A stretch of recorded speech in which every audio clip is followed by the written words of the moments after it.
is here. What's up, big dog? Thanks for having me in. I always love coming on here, chatting it up with you, possibly getting tricked into saying things that I don't want to say, and dealing with those repercussions. So it's good to be back, man. It's good to be Yeah, the back on the repercussions Mind will be Mansion. steep and severe. On Twitter, there might be a graphic of you saying something that you didn't really say, but we kind of twisted your words, and then it's exposed, and then you're upset. Actually, that never happens. One time it did happen. There's one time Right. we pulled a quote, and we did not mention that it was a hot take or a bold prediction, that it was, on the front end, it was prefaced as something very hot, very bold, and we just posted it out of context, and the analyst got mad, has not been on the show since.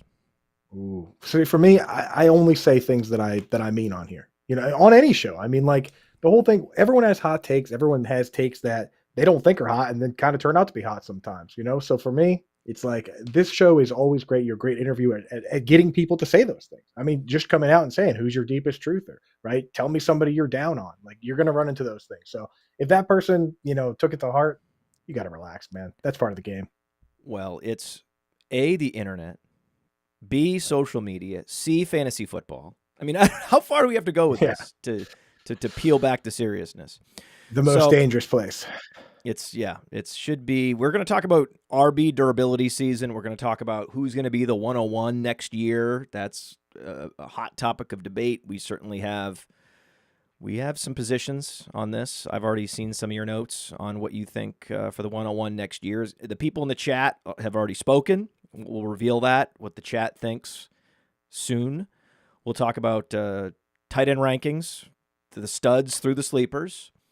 We're going to talk about Trevor Lawrence. We're going to talk about the 2025 NFL Draft. We're going to talk about Josh Jacobs, Marvin Harrison, Rico Dowdle, Jahmyr Gibbs and his ceiling. We're going to talk about Michael Penix. We're going to talk about a lot. There's a lot to talk about. I mean, thank God for the Penix.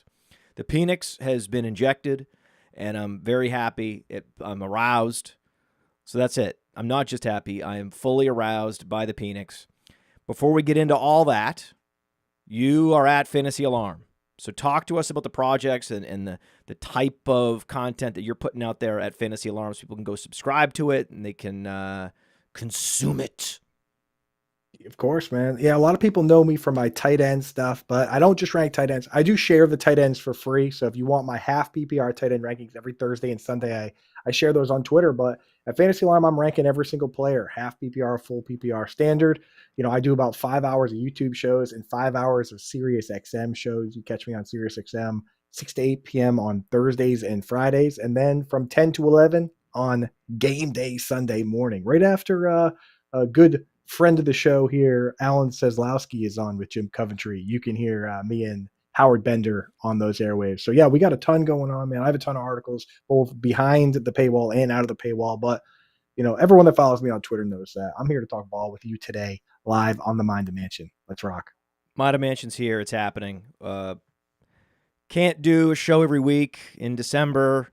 A lot going on over here in the mansion, but I make time. We had this scheduled many months out, and we're going to make this happen. I said, you know what? I think week 16 feels like the right week. Feels like there's still a lot of these fantasy leagues are all up for grabs, and we're going to be able to see the next couple weeks coming and who you're going to want on those teams that are going to run out well. And then we also all these teams that are going to be competing for the top draft pick. I've got my daughter fully trained. She knows to cheer for the Patriots to lose. And what I didn't realize what happened is she gets all this credibility at school because the boys will ask her about what her favorite team is, and then she'll throw in a take like, and I hope they lose so we can get the best possible draft pick. We really need a tackle or a receiver. And then think, did you... Excuse me? Lot of street cred there. A lot of street cred. What? She's already smarter than some. She's not going to say we got to get Tech McMillan. She's not going to go full Tech McMillan. She's not at that level. But she at least acknowledges, yeah, I'm going to be watching the Red Zone channel hoping for turnovers because I want to lose.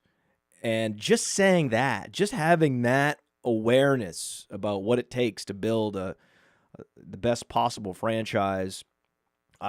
She's learning the ways of the mansion and the Podfather very well. So I'm proud of her. And right now I'm looking at a pretty mellow slate. Would you call it a mellow slate? Anytime you have no games with a total of 49 or higher, feels mellow. It's not the worst. We've certainly seen more games under 40 than you're seeing on this slate. There's a lot of games where it feels like the bookmakers just don't know what to make of it. So they're just like 46 and a half. Right. They're just playing them in there. And the thing is, it is, like you said, it's rare to have over-unders under 40. Those are often reserved for games when we see Tim Tebow going up against Kendall Hinton. And then you have every once in a while a game like 55 points, like we saw last week with the Bills and the Lions. And that one obviously shot way over. So you couldn't really set that one high enough. But yeah, you're right. This week, very subdued slate. A lot of not even good matchups, because like in good matchups, you expect there to be potential fireworks, potential overtime. They've got a lot of these teams that are kind of banged up, and a lot of teams that the way they match up is kind of odd. Like I'll tell you, I think about this 49ers Dolphins game, and you've got Mike McDaniel going up against his former coach. They know all the tricks they do with the motion, right? The cheat motion and all this stuff. Spider-Man meme game. Yeah, they've coached it all up. Yeah, it's like the unstoppable force hitting the movable object, because neither team has all been that great. So it's just like that is going to be a very strange one. I do look around and I will say, oddly, some of these kind of quote unquote bad quarterback games, that's where we might get a shootout. Like the Buccaneers Cowboys, I think that Cooper Rush hasn't been terrible, and CeeDee Lamb is good, and the Buccaneers are bad against the tight end. So maybe Jake Ferguson can make a little something happen, and Brandon Cooks is back. Like you maybe get something there, or maybe Bryce Young shows a little bit of what he showed us against the Chiefs and against, because he took the Eagles, the Chiefs, the Buccaneers, he took those guys all to up against the wire, and they won the 2 games before that. So maybe that Cardinals Panthers game can get there, but yeah, it's in Carolina. Right. Yeah. So maybe, good weather, both good weather teams. So we'll have to see there, but yeah, otherwise you're counting on formerly good defenses to be bad, right? The, as you put it, the crumbling defenses, the Lions kind of falling apart a little bit, just brutal injuries. The Jets, not quite. When they don't have all 3 corners, that zone doesn't work as well, right? Like you can find there all of a sudden problems with the zone. Yeah. No, believe it or shocking. not. Believe it or not, they don't, because Michael Carter too. He doesn't move outside. He just stays in the middle. So they just say, "Oh, there's where DJ Reed used to be. There's where Sauce Gardner used to be. We'll just throw it over there." And so could be one of those games. I don't know. What do you think? You think we get a shootout from anywhere? You think we get an old barn burner from one of these ones? Yeah, Rams at Jets. You just said it. Yeah, it's like these are 2 teams where right now their offenses are better than their defenses. Even Anthony Richardson went to the Jets on the road and looked competent. So what do you think Matthew Stafford's going to look like? I think it's going to be great. I think that's the game that's going to hit the biggest total. It's either that or I like Lions at Bears. I think this is a get-right game for Caleb Williams because that defense, the Lions are injury ravaged. So the Detroit defense crumbling, Jets defense crumbling. So I like to target those games where all the algorithms are still looking at the full season to some degree and giving these defenses some credit for what they did early in the season, and they're nothing like that. They're now a shell of what they were. So I like the Rams-Jets over in particular because that's still only 46.5, whereas Lions-Bears is now up to 48. In terms of the line I like, Eagles, it already moved, which is just, isn't it just so maddening where it's like, I saw Eagles -3, and I'm like, Eagles -3? What? Just because they're going on the road, you think it's a field goal game? No way is it Eagles -3. Next thing I know, I hit refresh, it's 3.5. Like, fucking shit. Dude, I swear, it's like airline tickets, bro. They're reading your mind. The moment I swear on MGM, my tight end bets are all juiced. I can't bet the under on the tight end line over there. They juice them all to like -150 just for me. There's something going on there, man. It's not just you. It's not just you, because I swear if I think about it, there goes the rug, pulled, yanked. I will say Eagles 3.5 is still a great bet. Right. But that hook, on, man. I hate what are the we hook. talking about? Yeah. Do you pay up to get rid of the hook, or do you just take the 3.5? I'll just take the 3.5. Oh yeah. Yeah. Just yeah. I'm not a fancy gambler. I'm up this year. I'm up last year, not so much. This year, I'm up, baby. So here we go. Keenan Allen. He's back with yet another 20-point game last week. This shocked me. I had to take a double take. 3 of his last 4 games over 20 fantasy points. He still has 0 games in the teens. It's been completely all or nothing. It's how he wakes up in the morning. He's an old man. Sometimes he wakes up and everything is creaking, and sometimes he wakes up and everything feels fine. He feels young again. And lately, he's been feeling good on Sunday mornings. So this week, we have Keenan Allen as a potential play. We have DJ Moore, and we have Rome Odunze. This game, like I said, could shoot out. If you're going to love St. Brown, you're loving Gibbs, well, part of that is that the Bears are going to sustain some kind of shootout. It's not even a 7-point spread. It's only 6.5. So that's an interesting line right there. Begging you to take the Lions, actually. It's crazy. It's like, oh, yeah, Lions. So home game, I like the Bears there to make a game of it, and hopefully a high-scoring game of it. And you want to play St. Brown and Gibbs, so that just means you also have to find runbacks on the Bears, especially among the receivers. Who do you like this week? Yeah, I mean, I do like Keenan Allen. He's got 95 targets in 12 games. He was banged up earlier this year. And the thing with the Lions is they are the only team in the league that runs more man-to-man than zone. They're bucking the whole trend, really, of what everybody else is doing to the extent they're running it. More than half the snaps is nuts. And I think that's why Keenan Allen does well against them. He had 2 touchdowns last time, is that they kind of leave their corners on the islands on the outside. And the safeties are playing really, really well and grading out really well because they have the easier job. And I think that's where you got to attack this team now, is over the middle. So I do like Keenan Allen. And I will say that this team, I always try and illustrate for people how rare it is for teams to have 3 players all get 100 targets, right? Over the last 3 years per Pro Football Focus, it's happened one time. And you can throw an asterisk on it because it was the Vikings when they had TJ Hawkinson come over via trade. So it wasn't, they weren't even on the cheating. It is cheating, but I did go back and break down the numbers, and technically all 3 of them were on a 100 target pace in the games they played together. So we can give it to them. This year, only one team has 3 guys on pace. Through 14 games, you'd have to have 82 targets to be on pace for 100. It's the Bears. That's the one team that has 3 guys on pace. The thing is, Rome Odunze is clearly the odd man out right now. So very hard to trust him. Very hard to trust him, but I'm not giving up in Dynasty because I do think that, in Dynasty, you can't. I have people hitting me up, and they're giving up on these guys, and I'm willing to give up on guys that have sort of full-time roles or that are getting exposed weekly, and the metrics are terrible. But some of these guys haven't even played yet. It's like we always talk about Chris Godwin, and you were on Chris Godwin, and you said, hey, just wait because Deshaun Jackson's going away. Deshaun Jackson's going away, and then it's wheels up. You took till year 3, but boy, did the wheels come up. It was a goddamn laser show. Wide receiver 2 overall. And I'm telling you, it's happening right now with JSN, now that he's overtaken Lockett. And some of these other guys, you're just going to have to sit back and wait. Slot receiver plus players. That's Chris Godwin. Yes. That's Jackson Smith and Jigba. Now, with Rome Odunze, he's a proper X. And I was thinking about him today, thinking, this is such a gift. I'm going to be able to just show off, flex my conviction muscle on a receiver like Rome Odunze. It doesn't matter what he does. I don't care. You realize how much I don't care, to level of uncaring what he does the last 3 games of the season? I do not care. I'm going to be all in on him for the next year and a half.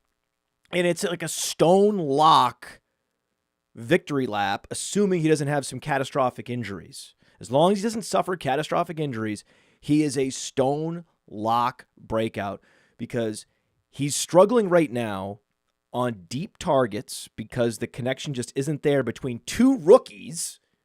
Shocking. Believe it or right? not. 2 rookies, their deep connection isn't quite there yet. Okay, that's really concerning. And he is struggling in particular against man coverage. It's on playerprofiler.com. You scroll down to the advanced metrics, you can see his win rate versus man, his win rate versus zone. His win rate versus zone is like 20% higher. It's much, much higher.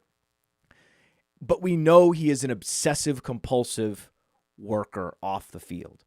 If there's one thing he's going to figure out by watching tape and working out with one of the best corners in the league, Jalen Johnson, is how to beat man coverage over the next 2 or 3 years. He's going to solve that because of his work ethic, and he has that baseline of elite athleticism and prolific college production already. He just has this one thing he has to figure out, and if there is a player that I have confidence will figure it out, it's Rome Odunze. So to me, that is the easiest smash. Also, this week, even though it's in Chicago, it's going to be one of the most beautiful football days. No clouds in the sky, 30 degrees. The Midwest has been gifted with great weather on Sundays. Kansas City on Sunday is going to be 46 degrees and sunny in Kansas City at the end of December. I mean, it was noteworthy last week that we had this terrible weather game in Cleveland. And I remember, I was like, is that the only bad weather game we're going to get? It was clear stay away for Jameis Winston in those conditions. But I was like, this is interesting. We've had seasons where there were 3 or 4 games on the slate which were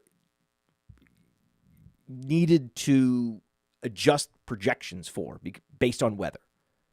This year, it's like very lucky. Yeah, knock on wood. We did have I think all the rain got out of the way in that one 49ers Rams game. It all came down right at once in that one game, and that one was brutal. But yeah, I mean, for me, I don't start moving guys. The second half was clear. The thing, usually in those game conditions, what ends up happening is the teams make up for it in the second half because you now have dry footballs with a wet turf, and then that gives the receivers an incredible advantage. Just like what's happening right now in Chicago, it's snowing up until game day. And so then you have the snow there. You have the snow patina on the stadium, but it's dry conditions otherwise. So I think, yeah, it's been lucky, with you. We've been really fortunate with the weather. I don't start moving guys down in my rankings unless Vegas doesn't give us all the answers. You can't just go and pull the prop bets and do all that. But I don't start pulling guys until I see the over-under start coming down. Like if you got a game that's the over-under set at 47 and it just drops to 42, now you got to start moving those guys, start yanking guys from lineups because those guys got a lot riding on this, and they'll just pull lines. They'll change the lines if the weather changes that drastically. So I just want to say game last week, did the Thursday night game 49ers Rams, did that move down at the last minute? Based on the weather forecast? It tanked right at the end. And the thing was, right up until kickoff, it was actually not bad. Because I was doing a show 6 to 8 with Howard Bender, who's in San Francisco. And at 7:45 during the show, he was like, hey, remember everything I said an hour ago about the weather not being that bad? It just got bad. It just got crazy bad. Like, so he didn't even hit him until then. So it really did. It was right at the buzzer, but it did start coming down. And weather forecasts have gotten a lot better with AI. That's the one benefit of AI. Everyone's like, AI is so scary. We now can pretty much know when it's going to rain exactly. I have an app on my phone. It was called Dark Sky, and then Apple bought it. Anytime Apple buys your app and then incorporates it into the iPhone, you know it's a good app. And, of course, they diluted it and semi-ruined it. They ruined it. But before they bought it, it would tell you within 5 minutes that it's going to start raining. And then it would be like a parlor trick. I'd be like, it's going to rain in 5, 4, 3, 2. Pretty cool stuff. That's awesome, dude. So I might have to grab that unless is it nuked now or is it still, it's gone. No, it's now the Apple weather app is what it was. Yeah. And then the satellite used to be super cool. I don't want to get started. I actually did a Mansion Lifestyle segment on the Dark Sky app. I think if you just typed in Dark Sky and Podfather on YouTube, you could find it. But it's It's gone. There was a mansion lifestyle segment I want to say 7 years ago that changed my whole life, dude. Changed my whole life. Which one? So for the longest time, I had been taking my English muffins and cutting them open with a knife. Ooh. And on one of your segments, you talked about using a fork and kind of poking the holes and then prying it open. Bro, that changed my whole life. That Yeah, changed you that poke the holes all around the edge, and then you kind of twist it open. for all the fantasy takes. All the times I drafted guys like Kamara because of the show. I think that was the moment that had the biggest impact on my real life, dude. Changed everything. There's my life is now divided into 2 different segments before and after that muffin moment. So I talked to Pat Thorman of Establish the Run, and it was a huge compliment. He said, I blew my wife's mind once. And I was like, well, how did you do that? He's like, she had a flower arrangement, and I asked her, how long have those flowers been there? She said, well, when I bought them yesterday morning, it's now, call it 36 hours. He's like, great. He yanks the flowers out of the vase, takes scissors, and then snips all the ends, just a quarter of an inch, snips all the ends so they're fresh ends because the ends get brown. You snip off the brown part, freshen up the ends, dump the water, refresh the water, throw the flowers back in. He's like, great, they'll be just as fresh 36 hours from now. And then she looked at him and was like, who are you? What the hell just happened? He's like, mansion lifestyle. I was like, did I marry a botanist? Should we just scrap the show sheet and just do a mansion lifestyle best ofs for the rest of the show? We could just go back. The chat's now throwing theirs out. I see Pod. Oh yeah. Oh, my popcorn recipe. Oh yeah. We have. Well, I'll try. You know what? I'll try to think of a new one in the next 45 minutes that we can drop at some point. And cool. The chat needs to hold me accountable for that. So actually, you know what? I'll give it to you right now. Let's go. So I love protein, and if you're one of these people that's trying to get more protein, I have now started to mix in chickpeas into everything. So I now buy chickpeas in like a crate, okay, like a whole case of chickpeas. And every time you make rice, couscous, pasta, anything you're making, right? You with meats on salad, it is the most versatile thing.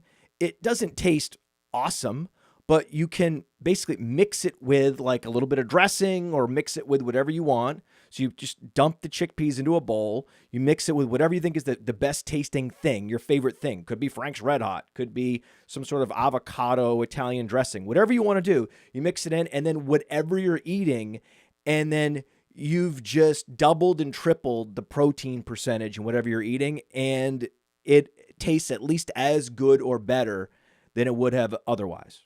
Interesting, because I've kind of done that. You can kind of do that with tofu, but tofu is a pain in the ass to make it to the point where it's like the right texture. Whereas chickpeas are just kind of like there. Yeah. I'll have to try and see if I can get away. Yeah, they're an empty vessel for whatever flavor you want to add, and as long as you're not adding a lot of extra calories, as long as it's like if you do like a heavy ranch dressing, then you're going to defeat the purpose. Right. Okay, it's going to be a little less clean at that point, but again, it's the easiest tack. And my wife is like, wow, we're going through a lot of chickpeas. And I'm like, absolutely. Of course we are. It's a hack, mansion lifestyle. Is there a particular brand of chickpeas? Or are you just buying like what a bulk crate? The other thing I like to do is you need to pay special attention to the can. Almost all canned vegetables or vegetable adjacent food is oversalted. Okay, so now like a Goya, they will have a low sodium option. So you could always look for the low sodium option. So whenever you're typing it into like, Instacart or whatever, when you're shopping or when you can always find the little tag on the can that says low sodium. And sometimes it's like 40% less sodium. And you can't tell the difference. It's just overindulgence of preservative, which is what these big food companies do. And you don't need all that salt. You just don't need it. So I always look for that as well. All right. Lock that in, folks. Mind the Mansion. Off the cuff with the lifestyle tip. Chickpeas over everything. Yeah, chickpeas on everything. It's too easy. It's almost too easy. So this year we were treated to RB durability season, and we've had a lot of different builds. Some 2 running back builds have been very popular to screenshot, except I was talking to Theo today. We're going to drop a bold predictions show on YouTube and on the podcast feed a little bit later. And I was running through it, and I was like, well, I understand these Saquon lineups have smashed, but what about Chase, Gibbs, Nico, McLaurin? That's more the nuts, isn't it? Isn't it more like Chase, Devontae Adams at this point in the season, based on how he's thriving now, reunited and rebuilt the rapport with Aaron Rodgers? You go Nico, and then with your hero running back, you go, I don't know, Josh Jacobs is going to score 3 touchdowns this week. So actually, the hero RB builds are looking very good right now. They didn't look as good 3-4 weeks ago, but now these hero RB builds are rounding into shape just in time. Yeah, I think what's really going to throw people off for next year, that is probably going to be the least sticky of all of it, Matt, is the number of wide receivers that have come from deep to finish up top. Because every once in a while we get one or two, like every once in a while you get a Puka Nacua or an Amon-Ra St. Brown. But for the most part, that's been a big part of the zero RB mantra, is that like we can fairly easily predict who the top guys are. But this year, unlike many years, you have guys from coming up from outside the top 40 in ADP, right? It's like JSN's a wide receiver, 6'7", BTJ, Jerry Jeudy is a wide receiver 1 in PPR, Cortland Sutton. Like these guys were coming from like wide receiver 50. How often do you see like half of the top 12 coming from outside the top 36? I think that is probably going to throw people for a loop, because I don't think it's as sustainable. No, like I don't think that's something that. So for me, I mean, the thing is with a lot of the people like Theo, for instance, how many leagues is Theo in? 1,000. You know what I mean? Like, so like guys like Theo, and kind of the big dogs that play that way. What he does is, and I don't want to speak for him, but I do a ton of shows with him, and I know that like what he does is he takes guys and he to some degree throws guys away by ranking them low, and he moves up guys he really likes, but he still takes value along the way and kind of backdoors his way into certain strategies. He never sits down, because if he's going to say, okay, I'm going to draft 20 FFPC teams, you never sit down and say, hey, this time I'm going to go zero RB, but next time I'm going to do this. No, you go in and you take the value and the players that you're targeting, and then at round 5 or so, you say, wow, I have only wide receivers. Now I need to pivot to a bit of a zero RB. Like the serious gamers give themselves a better chance to succeed by doing that. So in my opinion, anybody that sits down and looks at how things panned out this year or how things panned out last year and says, hey, you know what? It's December 18th. Next year, I'm going hero wide receiver, because I'll just find next year's JSN or Cortland Sutton. Like if you're doing that, you've already messed things up for yourself. Yeah, I don't think that's a good idea. And I actually saw this live.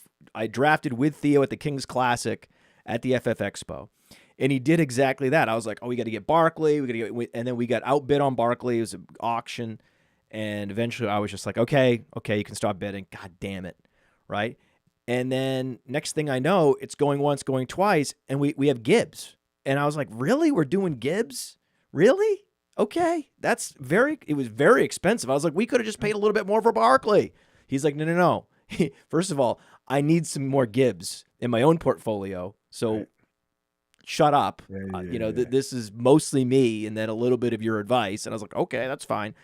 And then I was like, but what are we going to do for our RB2? And I was panicking, and we were going to bid up Chuba Hubbard. And he was like, no, wait.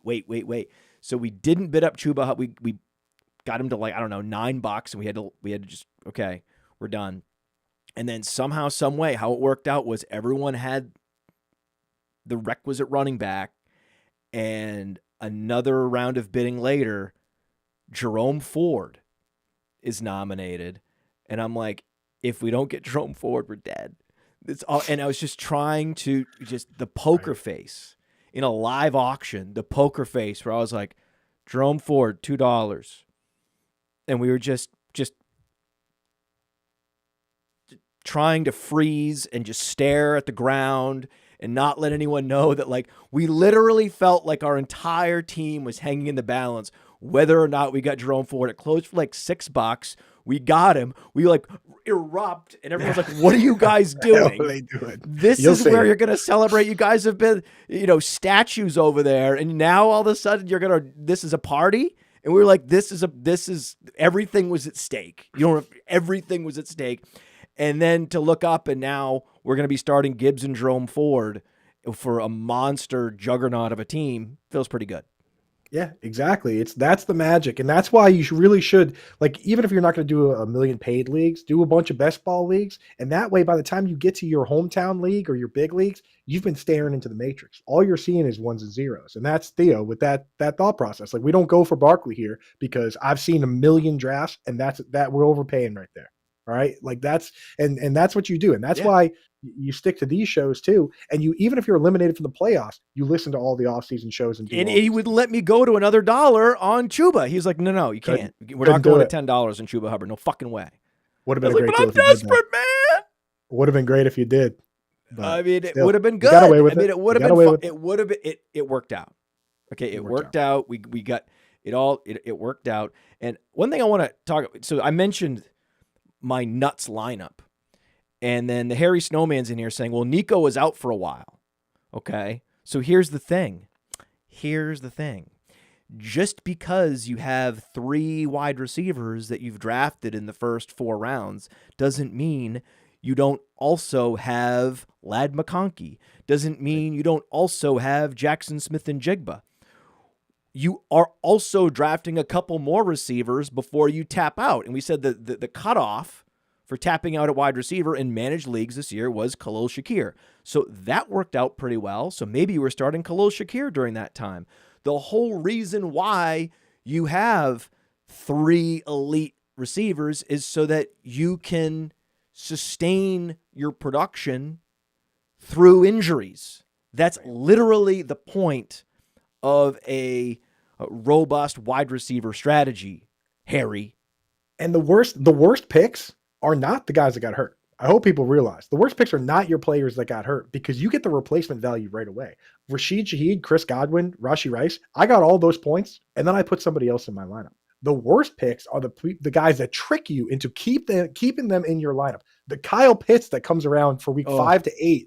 5 to 8, he's looking like a star, and he tricks you into leaving him in your lineup, and you get not only do you get no replacement value, but you're not active on the wire finding that replacement tight end.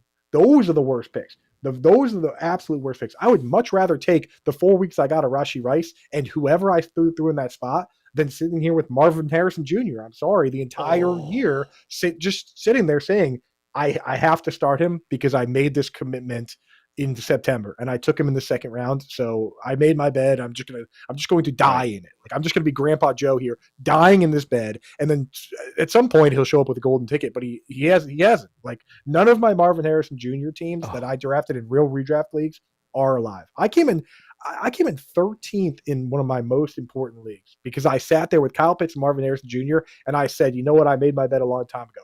Absolute, just criminal mistake by me, but I would have loved to have one of those guys just disappear so that I didn't do that.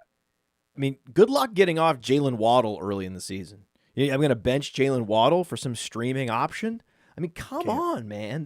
I'm not going to do that. So what you're describing is the Jalen Waddle corollary, where he can literally put up a bagel and you have no choice but to start him the next week because it's like some of these look like good matchups. Like he's playing the Bills. How you can't bench him? God damn him! Look at it. That was soul crushing. But making me think of the Jalen Waddle corollary is a good question. It comes from that. Who would you have rather drafted this year, Christian McCaffrey or Breece Hall? See there, I think that's right there is the answer. I mean, because with Christian McCaffrey, if you were smart and immediately picked up Jordan Mason, you had somebody, you know what I mean? And it's just like Breece Hall just ripped your heart out every step of the way. He's still got his hands around your heart, just pulling, and you're sitting there, you're saying, I have him in lineups. You and I talked about this, and I picked Brees, and you picked Bijan, and you were right, and I'm wrong, and I'm stupid. But I'm still sitting here with lineups that are live with Brees Hall, and I'm probably going to have him in my lineup, and he's probably going to face plant again. So, yeah, Or it get hurts. bailed out with a touchdown, you get 13 fantasy points. Exactly. And that's the thing with Brees Hall. Again, it's the mental aspect just as much as the rest of it, where when I sat there and looked at my teams with Brees Hall, I thought to myself, I don't need to spend up on, I don't need to go crazy grabbing Tyrone Tracy, because am I going to start him over Brees Hall? No, I don't need to go crazy adding any of these guys off waivers, because I'm not going to start them because I have Brees Hall. And, it's like that complacency will kill you. And the place I see it the worst is quarterback and tight end, where people just refuse to ever have two quarterbacks and two tight ends, and they start just a mediocre quarterback, Patrick Mahomes, for the entire season, and just face plant into 8th place or cruise their way into 3rd place in the playoffs because the rest of the team is good and they never sat down and improved the worst spots of their lineup. I've been fighting this you can never draft two tight end battle my whole life, man. It's just like somewhere in 2003 in a magazine, somebody said, hey, don't ever have two tight ends on your team ever. And the entire world just accepted that as gospel. And I've had to fight that for quite some time now. Well, it's much more defensible because you can flex him. Right. I mean, but people hate it. They absolutely hate just the idea of ever having two tight ends on their team. And they would rather just start a bad tight end the entire season. You know who our tight ends are in this Kings Classic? Who'd you get? Bowers and Njoku. Oh, dude. I can't. I'm not making it up. Bowers. I was there when the draft happened. I remember Theo going, we can just flex one of these guys. Right. Just figure it out. Tight end, what? Tight end 11 and 10 in ADP, 11 and 12 in ADP. It was an auction. I don't remember. I just remember it was a good deal. I remember we got good deals on these guys. It usually lines up about the same in terms of. We were mining value, tapping out on all these Kincaids and Andrews and Pitts, just tapping out. Yeah, you could see someone just digging their heels in and being like, no, I'm starting Andrews. He's Andrews. I'm starting Andrews. That's what I'm doing. He's my starter. We're speaking. And then the season runs out on him. It's like, what happened? He gives you just enough. He'll give you a week. Right. Once a month, he'll give you a week. It hurts to hear it, but the people, if you're feeling it right now, listen to the show. If you're getting that feeling, like, oh man, I think I did that. Like, if you're getting that feeling, that's a good thing, because you won't do it. You won't do it next year. You'll realize it sooner rather than later. And at the very least, even if you're going to sit there and start that guy, the worry is going to set in earlier, and you'll add somebody to your bench, and maybe you will hit Johnny Smith. And the decisions on a lot of those guys, Otten for a while and Njoku, like, it wasn't even a decision between Andrews and those guys. Like, but you have to give yourself that shot. You have to add that player. If you never add that player, you're never going to get off that Sam Laporta or Mark Andrews situation. And here's the thing. If you did add them, you know what? You can, if you added Mark Andrews, Cade Otton, and started him for a while, you can go back to Mark Andrews now that Otton's been kind of struggling, and Mark Andrews is kind of better. He's I'm starting to wonder if that tightrope surgery is really problematic for these guys, Matt. Like, you're starting to wonder. Well, like Tony Pollard and Mark Andrews are saying it's a Tank problem. Dell and Mark Andrews, yeah, and Darnell Mooney and Tony Pollard last year. I mean, I'm no doctor, but I play one on Twitter. We got plenty of Twitter doctors. Why are the Twitter doctors out there? Kind of, where's the article on it? Like, who's? I'm gonna reach out to What's Edwin Tank Dell's Flores. ADP in 2025? Is he a 9th rounder? I mean, he's going to be. I was out this year, and I'm going to be in next year. I think. I'm going to be way. Yeah. I'm going to be all the way in on Tank Dell. Absolutely. And this is the time to buy in Dynasty. Like, buy Tank Dell. Buy Rome Odunze now. Don't sit here and say, "Oh, well, his value's he's gonna be better when Keenan Allen's gone." Well, Keenan Allen's gone, you can't buy him. And the other thing people got to keep in mind is that you think that you're going to spend all offseason making deals. This is the most active people are right now up until the draft. Yeah, without trade deadlines. The FFPC sickos has trade deadlines, but there's a lot of leagues that don't have trade deadlines. But even then, though, the sickos that listen to these shows are going to want to play all year round, whereas a bunch of guys in your leagues, in most cases, say, "Hey, you know what? I need a break. I'm going to shut it off for a while." And you're not going to be able to put trades. You can't get the trades done in January and February that you can right now. So I think now, while we're talking about these narratives and people are still kind of in it, then now's the time to go and kind of sneak these guys if you can.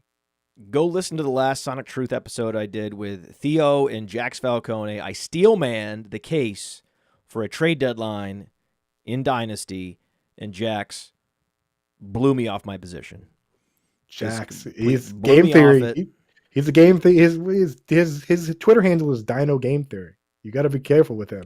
I mean, yeah, he basically prisoner dilemmaed me, and I was in jail. I was like, "No help! I give up. Let me out." You got to be careful with Jax, man. I do like a waivers closing for a while.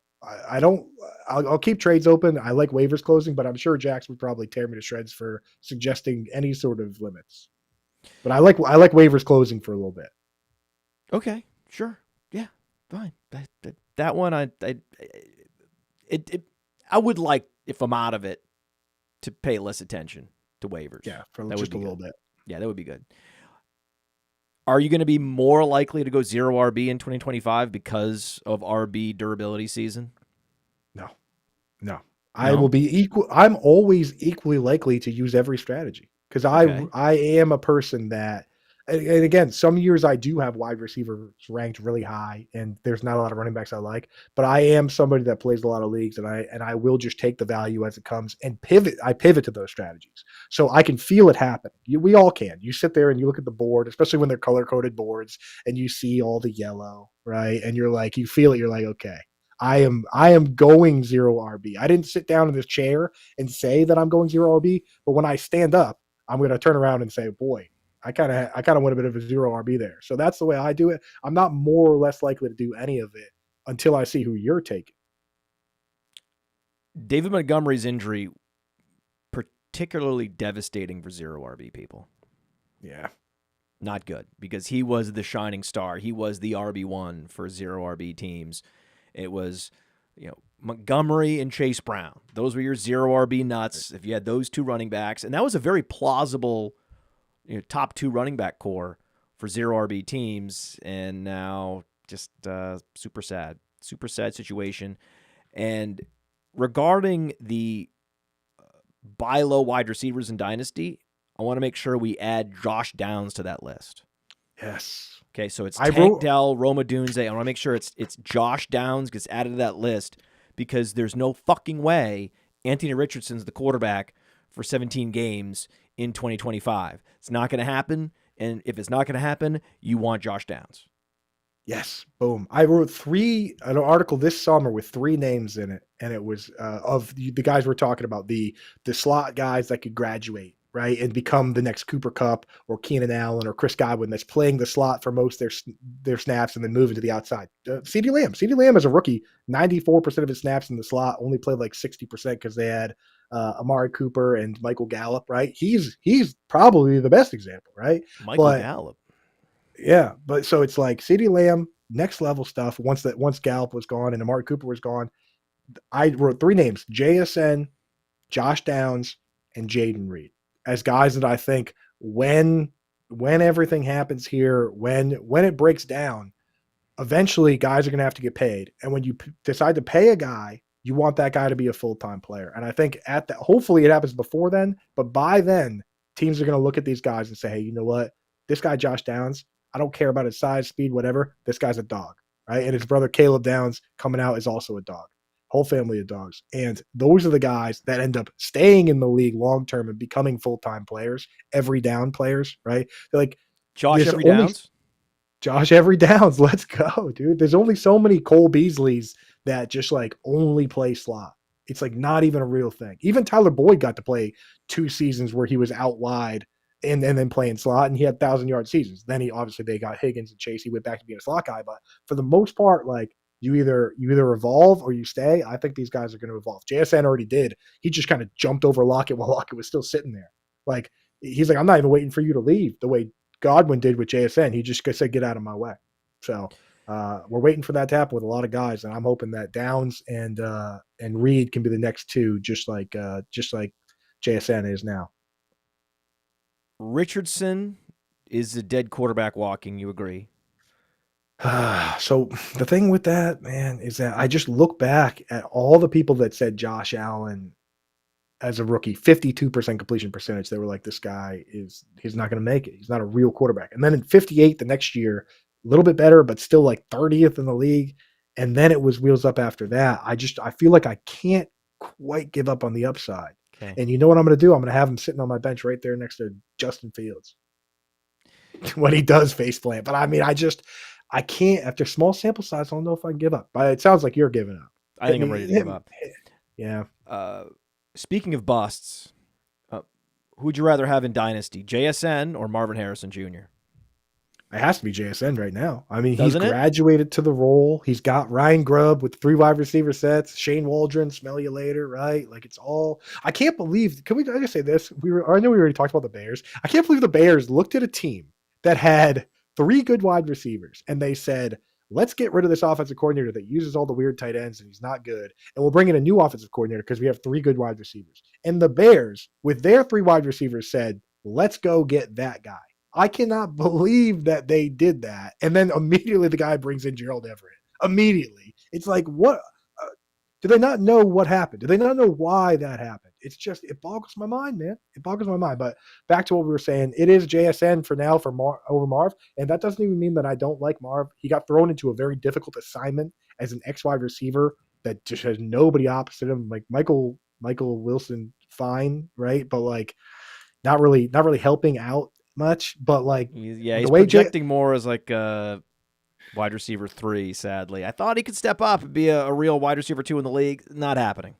Even if you like DK Metcalf, that doesn't mean you don't have to like JSN. Even if you were to say DK Metcalf, because look at Mike Evans and Chris Godwin, that is the exact setup that works fine. Tyler Lockett is done. He had a great career. Now he's possession wide receiver at best. You know, he just goes right to the ground when he gets the ball. He's been doing it for like 3 years. JSN is here. He's in. So I have to go with him. I can still like Marv. Are you out on Marv or you just Wait, do you like think me? Tyler Lockett has like the yips? No, I think he's just like I think he's gone so far into his own head in self-preservation. That's what I'm thinking. Yeah, because he's been hit very hard. He's had some devastating injuries, broken legs and concussions. Right. He goes directly to the ground. And when you're a competitor and you're playing with a guy like that, it just makes you hesitant. Go, guys, after the show, go on your Google machine and Google Tyler Lockett falling down. And it's just like there's compilations. You can just watch this guy fall short of the first down marker on 3rd downs because he doesn't want to get hit. And you know what? Good for him because he's going to be healthy and he's already like a real estate agent on the side. Like, you know, he's going to be fine. But he is. He like buys all the houses for his teammates. I hate to say it could coincides with him getting married. You know, but I'm a licensed agent. Yeah, he is. Yeah, that's great. Good for him, man. Dude, he's making a killing because every time they draft somebody or sign somebody, he's like, "Hey, you gonna buy a house? Because I know a guy that can get 3% commission, 4% commission on that." Yeah, Tyler Lockett's a genius, dude. And to not take big hits is a smart move. But I'm telling you, I think he's got one foot out the door, Tyler Lockett. Well, let's stick with the player dichotomies. Who you got? Kyren Williams or James Cook? Man, that is a difficult question, brother. Right? I think, because on one hand, Josh Allen, I think he's slowly trying to get away from the mobility, which could open things up for Cook. And I didn't like Kyren coming out. You didn't like Kyren either, right? Like he just didn't check a single box. He checked the other side of every box. Not big, not fast, low draft capital. I mean, but as anyone that Sean McVay's starting running back is such a valuable piece. In Dynasty, if I have Kyren and Blake Corum, then that's the side I want to be on. Yeah, I know Dynasty, it's a loaded you want answer. Kyren and Blake Corum. Answer. You want to monopolize that backfield. That is one of the few backfields I think is completely safe from the NFL draft. Yeah, the Rams have so many needs, even with a super deep running back class. They're not going running back.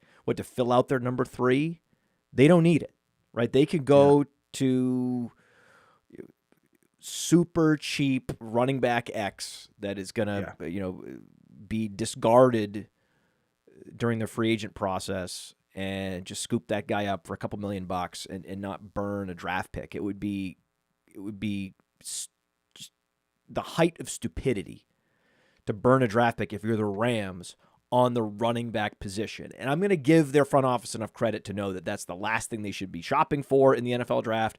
So that gives Kyren and Blake Corum the extra value in Dynasty, where the Bills, I think it's a little more feasible, a little more. I don't think that they're necessarily as bought in or blown away by what Ray Davis has offered this year. I think they're not as committed to James Cook as the Rams seem to be committed to Kyron Williams, and they don't have as many needs.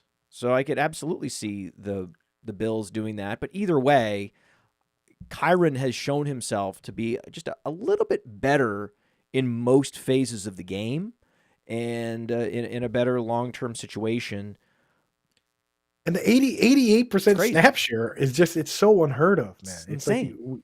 like they since the 2010 CBA where it like expanded the rosters, everyone kind of figured out that you don't need to do that.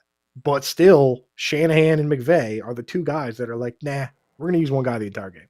Right? It's like it's great for fantasy. So as long as he's in that offense, then you gotta roll with it. I 80, think it's great 90%. to have an all-purpose back get as many snaps as they can possibly handle. If you have an all-purpose back with great endurance, then they should be out there, because then the defense has no idea what's coming. If you shuttle in a grinder or you shuttle in a Theo Riddick type player, then that's a key to the defense. Okay, this is probably not going to be an up-the-middle run with Theo Riddick. Okay, they're probably not going to do a swing pass to Carlos Hyde in this particular situation, or Nick Chubb, or whoever it is, right? It's just that's probably not what they're going to do. So Right. you take options away when you're shuttling one of these specialist backfields, where if you can just find a guy, decide on him, and a lot of times they won't decide on with someone or bequeath the 70% opportunity share to a particular back because they're worried that he's going to get hurt because he's 190 pounds. Right. But my philosophy has always been just run him out there and see what happens, and you might be able to run the table and he not get hurt. James Cook, Kyron Williams, Devon Achane have missed almost no games this year. So the trajectory on those, that's RB durability season right there. The trajectory on those bruiser backs is always the same too. I don't know why these teams keep going for these guys that can't catch, because it's always the same even when they're good. Even when they do hit, it's like 2 years in, the entire league says, wait a second, that guy can't catch. We don't have to cover him out of the backfield. We can load the box up. That's why Jordan Howard has won 1100-yard year, and then he's Alfred dust. Alfred Morris, Jeremy Hill. Like, it's the same guy every time, and teams keep falling for it. And I worry with guys like, it's like, why I usually don't go for guys like Ray Davis. It's like, and I still don't understand how teams with like Tyler Algier, like he goes in the game and he gets the ball every time he's in the game. How are teams not figuring some of this stuff out? It is kind of mind-boggling at times. Certain players that go into the game and never get the football, that other teams still account for them. Like when the Dolphins go out there and they put Durham Smythe and Alec Ingold on the field, how are defenses not just being like, hey, only these 4 guys ever get the football ever. So, we don't have to account for that. I think that's going to be a downfall of some of these offenses, that teams are going to say, hey, you know what? You're going to have to throw it to Alec Ingold, or you're going to have to throw it to Durham Smythe if you want to beat us, because we're just going to not cover those guys. And, it's looking like the Packers' investment in Josh Jacobs to play that role was money well spent, right? In hindsight, the Josh Jacobs in the 4th round was looking like such an obvious smash. Everyone agreed the Packers' offense was a force to be reckoned with this year. So many fantasy analysts were touting Jordan Love as a late-round quarterback. Everyone was picking their favorite Packers receiver in best ball. And yet somehow Josh Jacobs, who's going to be scoring a lot of touchdowns if the game environments that you're betting on for Jordan Love and these receivers, if it plays out that way, then the big beneficiary is ultimately going to be Josh Jacobs, and that's exactly what we're seeing this year. 4th round, I mean, I know it didn't feel that sexy to push the button on him in the 4th round over a guy like Terry McLaurin, and I'm guilty of that, right? I'm sure you can go back and critique some of my drafts and be like, hey, what are you doing with McLaurin here? Actually, your build would have been better if you had gone Jacobs. Okay, fine. But, I mean, McLaurin's been pretty awesome. So that one I'm not too upset about, because I remember that ADP aligned really well, where McLaurin got steamed up, especially in best ball, just a round. I thought he was going to be a 3rd rounder. That's why I was so eager to get him. And then looking back, you're like, I remember being so eager to get this guy. And then actually, I thought it was the nuts, but I actually could have had Jacobs. Imagine if I had Jacobs, and then I could have had JSN. Oh, my God. But you can't. I mean, you're in the playoffs. You have a good team. You have Terry McLaurin. You should be happy. Are you talking to me or are you talking to yourself? I'm talking to my, this is the internal voice. I think you're just giving yourself a pep talk. And I'm trying to give myself a pep talk. Because you're always like, I could have drafted a little bit different in this league. You know what? McLaurin is a good pick. I will say this. If, early August, let's say, August 8th or so, you had been perusing around fantasyalarm.com, there was an article that went up there about Josh Jacobs specifically that explained with two players exactly, Saquon Barkley and Jonathan Taylor, why Josh Jacobs should have been closer in ADP to those two players. Yeah, at least to Taylor, for sure. What's the difference? Yeah. I'll tell you what, and with Barkley, it was like, the biggest argument there was, look, this is a player we like, right? We like him on paper. He's going from a bad organization. A good organization is casting off a player that they like in order to pay this player, right? That's what happened in both instances. Like Swift and Miles Sanders put up good numbers on the Eagles. The teams that picked up those players got tricked because those guys obviously were good because they were on the Eagles, right? So you see that coming in for Barkley. I'm saying the same thing. And people are saying, oh, Marshawn Lloyd. You know what? I can still I can see a path for Marshawn Lloyd long term. Like, obviously a string of bad luck for him. But people are sitting here and they're like, oh, I'm so worried about Marshawn Lloyd and what he's going to take away. I'm sitting here and I'm like, hey, you know what? I'm a little more worried about what Jalen Hurts might take away or what Anthony Richardson might take away. Aren't these the bigger concern than this other rookie backup running back, right? Like he's going to get every goal line touch for a team that we really like, and it turned out to not even be a problem for Saquon Barkley and with Taylor and Richardson wasn't even the QB for half the year, but Jacobs has been the guy. And I mean, he's scoring touchdowns left and right. It doesn't even matter that he's not a great pass catcher. He's still catching passes. So yeah, I mean, that worked out all right for me. I just wish that I had the stones to actually take him where those guys were going. Because imagine you did go Barkley and then Jacobs in the second. The second round was just. It was landmines, bro. Fraught. Let's just say the second round was a challenge to get right. Chris Olave just, oh my goodness. I'm just thinking Marvin Harrison and Chris Olave, the debate between those guys, the answer was no. You know what I mean? It's just brutal when that happens, dude. It's brutal. I remember doing my perfect drafts, and I was like, this is getting really redundant to keep saying Davante Adams. But in order to get the build I wanted, that was the guy, right?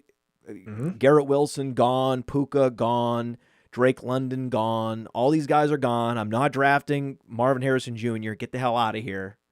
I think maybe I had a build in there with Marvin Harrison Jr. just because I was like, I'll do Theo and I'll make sure I get one build with Marvin Harrison Jr. and hate it. But I just kept defaulting to Davante Adams because it was like, if you remember in the late second, that was right. That was it pretty much. Mm-hmm. Or you're really starting to reach, that or reach. And I was like, even Derrick Henry fell off. Chalkish lineup, please. And it kept coming down to Davante Adams. The problem I ran into this year, and I tell myself every year to remember not to be a slave to ADP, but it kept happening to me where the overlapping of players that I really liked had very similar ADPs. And even when I wrote my article, I wrote an article of like, oh, here's my perfect draft. I sat here in the section. I said, oh, I'm going to take Chris Godwin, even though I really like Alvin Kamara. And the answer was just to reach for those guys. And you had to do it because the fourth round was so stockpiled with great players. Yes, it was like that was the real answer. The real answer was just say, hey, you know what? I'm going to build a team that's the guys that I think are just really good players, and I'm going to have Saquon Barkley, and I'm going to have Alvin Kamara, and I'm going to have Chris Godwin. He got hurt, but the answer is Josh Jacobs in the third round. Right. It's just like you could have done that, and it's so in hindsight, it's so easy to sit here and be like, yes, that's exactly what we should have done, but. I mean, I think we really got to bring that back. I think we really got to bring back the way it used to be where it was like, okay, you spend one round taking who you're supposed to take, and then the rules are off. Interesting. Yeah, well, in the first round, that's the round you take the guy that you're supposed to take. But first round, I was victory lapping and celebrating going Amon-Ra St. Brown over Tyreek Hill. That was a hot take, right? There were oohs and ahs at the FSGA on Sirius XM when I did that. And now looking back, I'm like, yeah, but I got it wrong. It should have been Chase. That's really it. So yeah, you can celebrate it all you want, but it really could have, should have been Chase. I mean, it was not like Jamar Chase was a crazy off the wall pick at the 102. No, right? No. That would have been a great pick at the 102. I just didn't have the courage to do it. Somehow, some way, I thought it was more straightforward and defensible, and ultimately, just I thought he would outscore Jamar Chase. But I was sort of stuck in this mode of looking back at the yearly totals instead of thinking about what is this guy's ultimate ceiling. And Jamar Chase, just as a player, has a higher ceiling than Amon-Ra St. Brown, period. And when you factor in that the Bengals defense is going to be worse this year, and the Lions defense is going to be better this year, what are you doing? Right? So that you could play this game in every round, going back to who you were drafting, who you weren't drafting, and second guess yourself. But that's a great example where I just wasn't that sophisticated with my pick. I just wanted to make sure I wasn't getting Tyreek Hill because, it was like, I'm not drafting a 30-year-old field stretcher. Again, very simplistic logic. And then the next guy up is Amon-Ra St. Brown because I think he's going to lead the league in targets, and I think that's where my logic ends. That's where my thought process ends. Should have thought more about the team contexts. But again, this is where we're talking about, okay, you're arguing between two really good draft picks, dude. Let it go. In your defense, though, Jamar Chase was threatening to hold out, and in our minds we say, "Oh, he's not going to do it." But if Le'Veon Bell never held out, but that was hurting his ADP, and I shouldn't have been so concerned with that, is what you're saying. But people were drafting Le'Veon Bell. But I wasn't concerned about the holdout. It was the ADP got in my head. Well, then you should. It's like I'm going to reach 5 picks. I could reach I could reach 3. I can reach 3. I can't reach 5. What? What am I doing? He was my wide receiver 1, and I moved him down because I was like, what is it? Is this guy going to skip half the season? What's going to go on? So it's like, so if you weren't concerned with the holdout, then yeah, you did screw up. Yeah, I did. I let I was worried. The ADP will absolutely fuck with your brain, and you need to pull the plug out of the back of your head. The ADP plug, got to pull it out. So next year, this is what the people want to know. Who is going to be the 101? Is it going to be Saquon? Is it going to be Bijan? Is it going to be Jamar Chase? Or is it going to be player X? There is a player X. Do you know who player X is? Player X that you would put above those guys. Yeah. Yeah. Give me a hint. Is a wide receiver or running back? Running back. Who's going to score more fantasy points than any other running back over the next 3 weeks? You're not talking about like Chase Brown, are you? I'm talking about Jahmyr Gibbs. Oh, yeah, okay. Ooh, that's player X. Yeah, he's awesome, man. He's awesome. He's awesome, dude. He's Alvin Kamara. We got to go Alvin Kamara again. You know what I mean? And it doesn't matter. Like Mark Ingram, if Mark Ingram 40 points a week, that's a ceiling. Right. If Mark Ingram fades away the way that Dave Montgomery, Mark Ingram, right? That's the thing. It's like Alvin Kamara was still RB3 in 2017 when Ingram was RB7. Like the guy's just incredible. So yeah, maybe. I mean, as of this moment, I'm taking Chase because his situation is the one that can change the least from here to there. It's him and Joe Burrow. And it doesn't matter who the next wide receiver is because he's already done it with T. Higgins. Who could you possibly add to that team that would dilute the targets and the connection? You couldn't.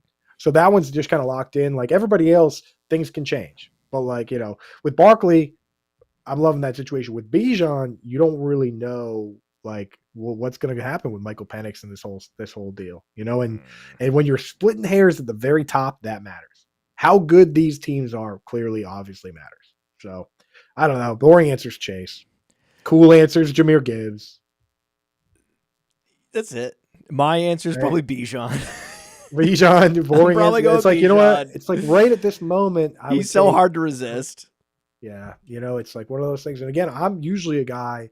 Like I said, I love taking running backs early, but I mean, it's just like there's nothing I love more than certainty at the top. It's gonna Later be in the drafts, I lean into uncertainty. I love uncertainty is your best friend later in the draft, where you say, "Hey, nobody knows. I'm going to take a stab." Early on, I want everything to be exactly perfect. Like I do not want I don't want any question marks. I've been so trained now in the ways of hero and zero RB that what's going to happen is that I'm going to queue up Bijan, intending to draft Bijan at the very last minute. I'm going to go chase. But if you take Bijan, the zero and hero RB drafters love that because then you have a license to kill. If you take Bijan 1, you just say done with running backs. Like, Yeah, all right, we're I done. know, but what I like is the flexibility to go hero or zero. I love to be Right. sitting in the fourth round, be able to go Josh Jacobs or wait and go David Montgomery in a couple rounds. I love that flexibility.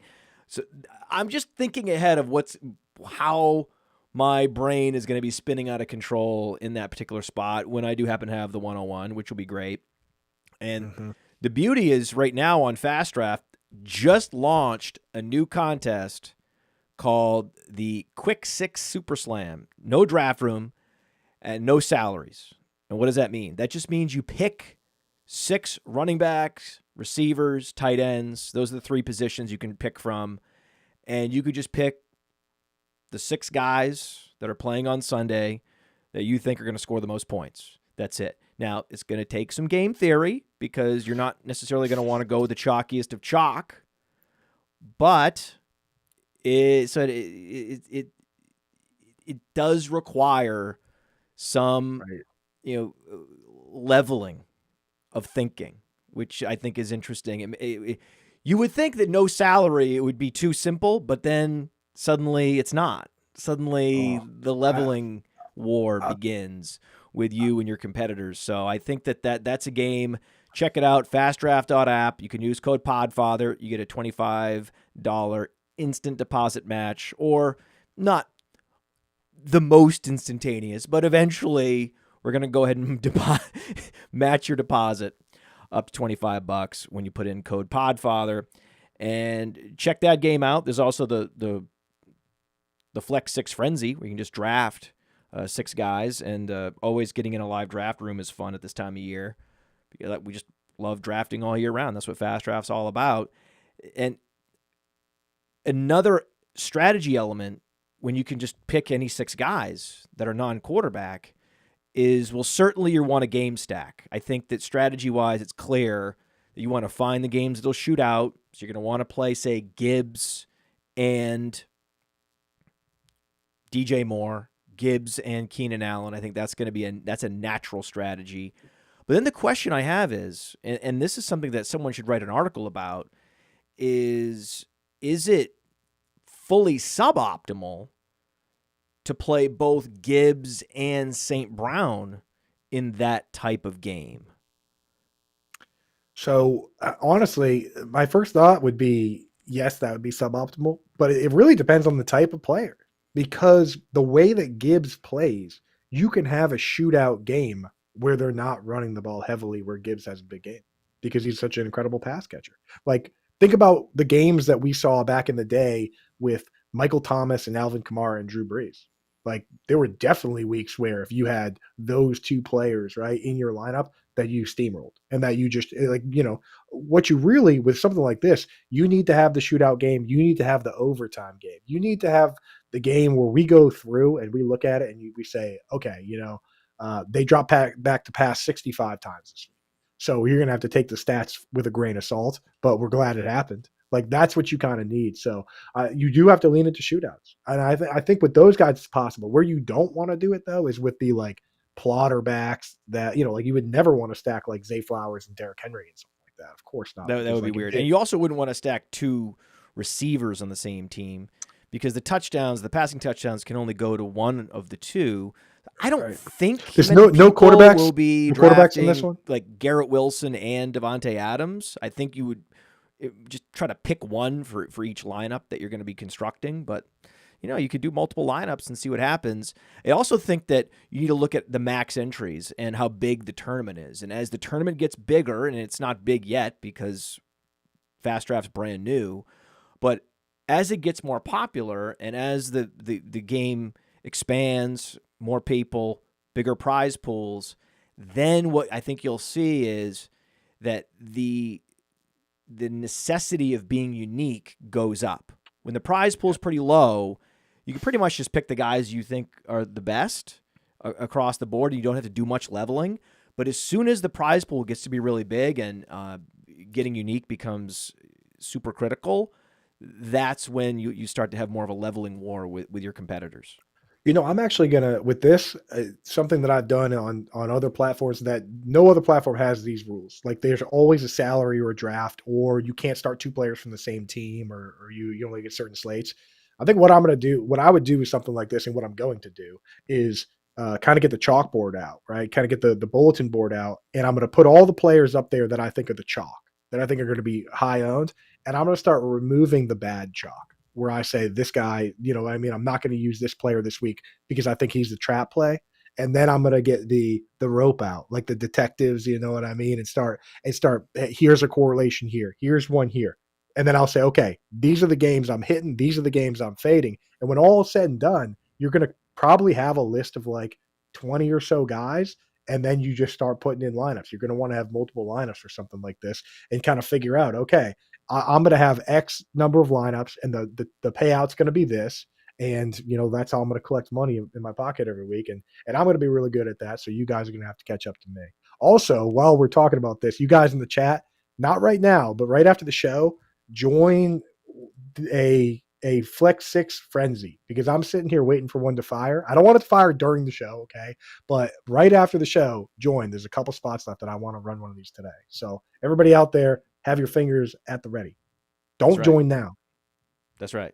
That's a great, I couldn't have said it better myself. Please go and beat this guy. Right? Shut him up. He's so cocky with his strategies, and he thinks he's got it all figured out, and he knows who the fake chalk is. Show him. I just want to play. So let's get in there. Let's all have a good time. I'm going to win, but not a big deal. And the question is, will you draft any tight ends? And another question is, let's talk about tight end dynasty rankings. Because I was looking at the tight end dynasty rankings, thinking about players that we currently hate, but things could change very quickly, like Kyle Pitts. Right, Kyle Pitts as a new quarterback. Things could change. I don't know how much Michael Penix likes Kyle Pitts. What if Michael Penix likes Kyle Pitts? What if the Penix pick stacks are what you want? The PP stacks. You want the Penix PP stacks. You said Penix. You said I love Penix. You said the Penix has been inserted. I was able to not laugh the entire time during the show. You've done that until just now when you hit me with the PP stacks. That even you finally. PP stacks kind of fun. You finally broke me. The entire intro you were saying it, and I just I was able to hold tight. You got me with the PP stacks. I mean, we got Freiermuth's 26, Kyle Pitts is 24, Kincaid's 25. But then you've got guys like Njoku's 28. Mm-hmm. And how do you stack these guys 29. Up in Dynasty, man? Yes. Okay. So people that follow me know my disdain for linear rankings, right? And is why I enjoy Player Profile, that you guys do have 3 sets of rankings. You have the neutral ones for Dynasty. You have the neutral rankings. You have the win now rankings, and you have the rebuild rankings. Which, like that. If you're not thinking that way, then you're not playing right. There's no definitive set of dynasty rankings. The way I play, I almost always play to win. My dynasty rankings for my teams is pretty damn close to my redraft rankings.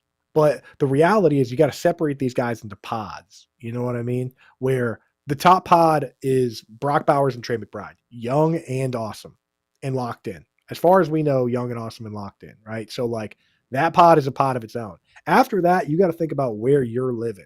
I think personally, you could arguments could be made for TJ Hawkinson to be in that group at 27 years old, but they do have kind of an influx QB situation. Could be JJ McCarthy next year instead of Sammy Darnold. That's what the Vikings subreddit is telling me, that Darnold has no chance of coming back, even though he's been playing so well. Well, But that's true. I mean, someone in the chat said at the 101 it's between Chase and Justin Jefferson. And my response to that is that's No. going to be a bit tricky with J.J. McCarthy under center to Right. push the button on Justin Jefferson with J.J. McCarthy. I don't know. It's Chase. It's Chase. It's got to be. Yeah, So that's it's got to be Chase. I think that's pretty clear. But why so confident in J.J. McCarthy? I think it's because that the Vikings believe right. that it's the coaching staff that has gotten Sam Darnold to this point, that has helped turn around Sam Darnold. They fixed him. Our coaching staff, Kevin O'Connell, has the ability. He can put his hand on the shoulder of the quarterback and fix him, right? He has the divine intervention, the divine quarterback intervention. Ray Lewis put his hand on Jacoby's chest. They're believing their own coach hype to an extent that will actually prevent them from making a bad quarterback extension decision. So it's one of those interesting situations where a mythology, right, will actually lead you to a more rational decision-making process. It's funny. I mean, it's entirely possible, though. And I think that's why they brought Daniel Jones in. Very smart of them, if you ask me, to say, hey, you know what? Why don't you go out there and run around the practice field? Let's get a look at you. Let's see if Sam Darnold is way better than you. And if he's not way better than you, then maybe we don't pay him. You know? So I think it's possible that Daniel Jones wins some games next year. Could be floating around there, I tell you. And that's part of the game there. Like with the tight ends, like I've seen enough from Bowers and McBride that I think that teams are going to build around these players. Where it's like Travis Kelce and Mark Andrews. Those teams for a long time said, we don't need a second wide receiver of substance because we have one. His name is Travis Kelce, or his name is Mark Andrews, who's playing 85% of his snaps at a wide receiver spot. I believe that that's how teams look at Brock Bowers and Trey McBride. After those guys, you got to decide where you're at. Like if you think you're a win now, all in team, you got to look at the Kittles and Njokus and Jonnu Smith. Jonnu Smith now is George Kittle East, is he not? It's the same scheme. They use the fullback for so many snaps that the wide receiver 3 is out of here. There's no wide receiver 3 because of so many fullback snaps, and it's 2 wide receivers, a tight end and a running back, and Jonnu's look good. So like, but they're older. Same with like Mark Andrews, Evan Engram, Travis Kelce, even all the way down to Hunter Henry. Like if you only want to have those guys really if you're pushing to win now. And then on the flip side, you got and again, you can kind of tier these guys out however you want, but there's a divide because on the other side you've got uncertainty. You've got Sam Laporta is now much more uncertain than we thought, and they have all these. They have Amon-Ra St. Brown and Jameson Williams and Gibbs. Dalton Kincaid now uncertain. Tucker Kraft, who knows when that ball of yarn over there of pass catchers is going to be unwound, and how many guys are going to stay when it's time to pay guys and how many guys aren't. And Kyle Pitts and Freiermuth and Jatavian Sanders and Theo Johnson. Like, if you're rebuilding, you got to skew youth, but you got to understand that you're potentially sacrificing your ability to compete now. That's why, to me, you need a minimum of 2 different categories. And if you're competing to win now, I encourage you to pull up a set of redraft rankings and say, this is the list I'm going to build my team off, because you don't want to leave anything to chance when you're trying to compete. I went out in one league, Matt, and I went all in.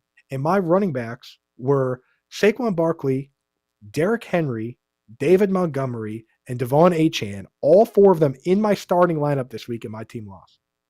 Because variance, right? Yes, and it's like, I can see it. So you got this week especially, but you gotta give yourself the best chance to compete. So sitting back and saying, "Oh, I got the best team in the league, I'm going to start Kyle Pitts." No, you can't just do that. You have to go out and play to win. So I don't know. That's my philosophy on Dynasty. Super fringe, throw in scrap heap tight ends that I like. Luke Musgrave. Yep. And Chikakonkwo. Mm-hmm. These are athletes. Anything can happen. I wouldn't be the least bit surprised if Musgrave outscores Tucker Kraft and is a complete flip of roles next year. One more sort of player that situation-based player that you have to acquire. If you have Brock Bowers, you absolutely have to go after Michael Mayer. Right. In Dynasty, you have to. We have these taxi squads for young players. He could be your handcuff. I mean, there's no better tight end handcuff in the league than Michael Mayer. And then when he goes to another team, that's typically when guys like Michael Mayer break out. They have to go to another team. Okay? Martellus Bennett was never going to break out with the Cowboys with Jason Witten there. And then he goes to the Giants. Boom. Delaney Walker was stuck behind Vernon Davis for 7 years. And then he was a wide receiver one for a tight end one for, 5 years in a row at the age 30. It's Dallas Goedert and Zach Ertz. Absolutely, you got to do that, man. And I love that you like guys like Chig and Luke Musgrave, because that's the real difference, is that you got to load up on talent, you got to load up on athleticism, hoping the window opens. Because even when the window opens for some of these guys that run like a 4.8 or whatever, they can't actually be a difference maker. They can't break off a 60-yard play like even Tucker Kraft can. That's what led us, and I see that the chat's been clamoring for his name to be mentioned at some point here. So that's what led us to stashing Stone Smart on a bunch of taxis in our deeper leagues, because we sat back and we said, okay, where do they come from? Where do they come from, these guys? How did we get Logan Thomas? Well, he was a quarterback that was very athletic, and they said, you can't play quarterback, but you're athletic enough to do something else. How about tight end? And he learned the position, and when the time came, he had that athleticism to make it happen. Converted basketball players, converted wide receivers. How did we get Darren Waller? How did we get Antonio Gates? It just so happens that Stone Smart was the son of two basketball players, who was an all-metro basketball player himself, that played quarterback and was the JUCO quarterback first team player of the year, and then converted to wide receiver, and then converted to tight end, and now he's getting a shot. Like that's the formula. Ask yourself first and foremost, can this person line up in the slot and make things happen? And I think Luke Musgrave absolutely can do that. Jatavian Sanders absolutely can do that. Chigakonkwo, when you look at guys that have actually had more than one 40+ yard play, there's only 3 tight ends over the last 7 years that have had more than one. It's George Kittle, it's Kyle Pitts this year, and it's Chigakonkwo. It's not Will Dissly. It's not Will Dissly. I can't believe he became fantasy relevant this year, man. That dude he suffered so first of all, he ran like a 4.84 to begin with. Then he suffered a torn patellar tendon, which is a death sentence, right? I know. He suffered a Achilles tear, and then he suffered a broken fibula that Pete Carroll said is one he had never seen before. And then now Jim Harbaugh goes, that's my guy. That's my guy. We're going to get that guy 6 targets, 7 targets a game. Crazy. Bonkers. Oh, why? Yeah, I mean, that was any article featuring Will Dissly, immediate eye rolls from me. But it's like he was getting the targets because it's crazy to me. It's crazy to me. I'll do it again. There it is. There, you're rolling out of your eye head. roll Those right there. listening, you can see it right there. Just get out of here. They left his head and came back with these guys. I mean, where's the big breakout? I was told, and I'm looking at the Dynasty rankings on Player Profiler, and I have to keep scrolling down. I was told about this Jake Ferguson imminent breakout, the unathletic Jake Ferguson, based on target conservation, and you've gotten your target conservation. Brandon Cooks misses a bunch of games. Jalen Tolbert is a guy. It's wide open. And then, fart noise from Jake Ferguson. Right. I mean, it's like every year. Someone tried to sell me on Dalton Schultz year before. And it's like, no, thank you. I'm never going to fall for that banana in the tailpipe. And it's just not going to happen. And here we are. And they lose a key element of the passing game in Stephon Diggs and Nico Collins. There was a month neither one of them were on the field, and what?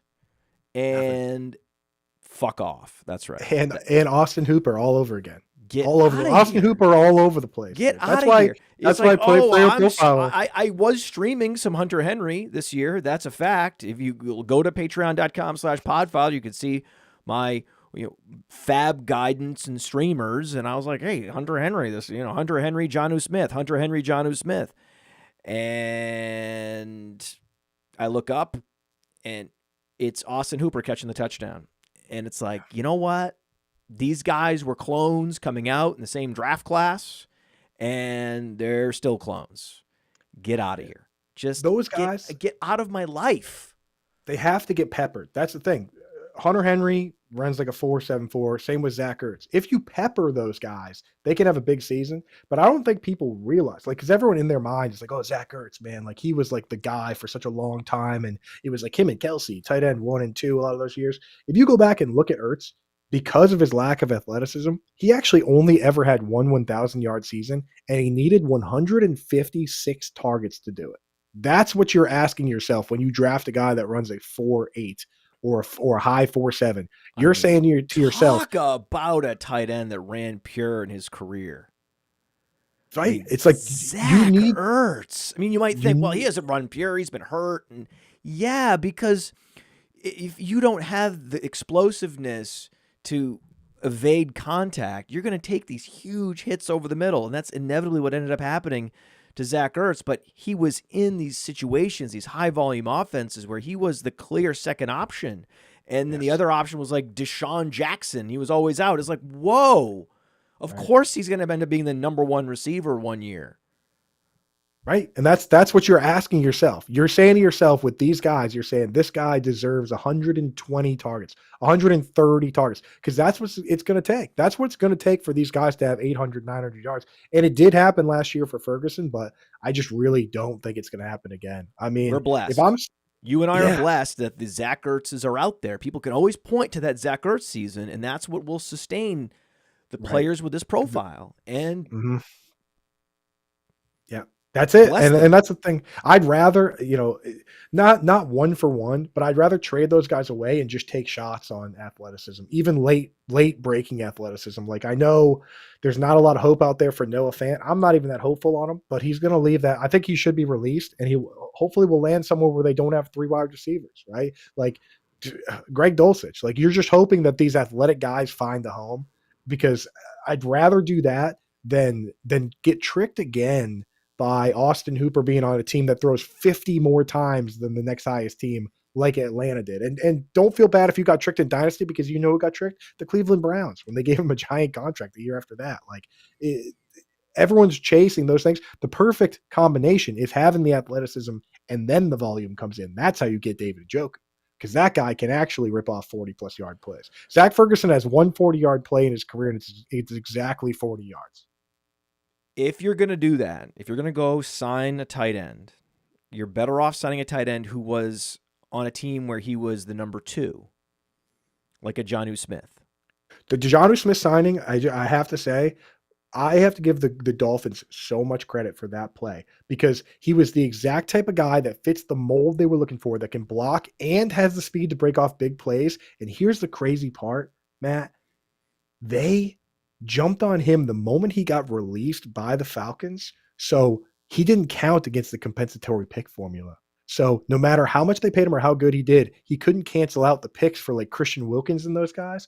Dude, it was such a genius signing by them to grab the one player that became available that not only was good and not only did exactly what they want, but didn't count against the comp pick formula.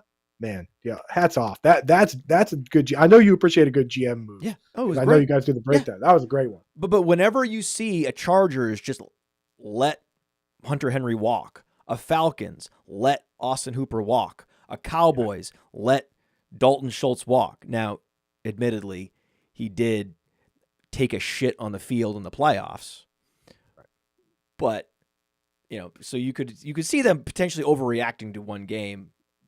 Teams are spiteful like that, but regardless, they just let him walk. They're like, bye-bye. Mm-hmm. And we'll figure it out with whoever we have behind him. In that situation, you got to be careful. Like, you have to really question what we're doing signing that guy. Whereas if you can get a Martellus Bennett because he's just blocked by Jason Witten, that's going to be a better play. If you can get a Jonnu Smith because he's blocked by Kyle Pitts, strategically, that's usually a better use of funds. Right. And Luke Musgrave. And I'll tell you, the real indictment is that how cheap and how suppressed even still the tight end contracts are. Like anyone that's worth anything, Evan Ingram, even Mike Gesicki at one point just gets franchise tagged. So if you're not going to pay those guys, when you like half these guys are just as good at, like, look at Evan Ingram. He's a great slot wide receiver that's better at blocking than like every other slot wide receiver. And he doesn't get paid like a slot wide receiver. He gets paid like a tight end. Like the fact that if anyone lets any tight end walk, you should do your due diligence because they're just so affordable and they're so important. It's crazy. That is yeah. So right. I mean, catching falling knives, man.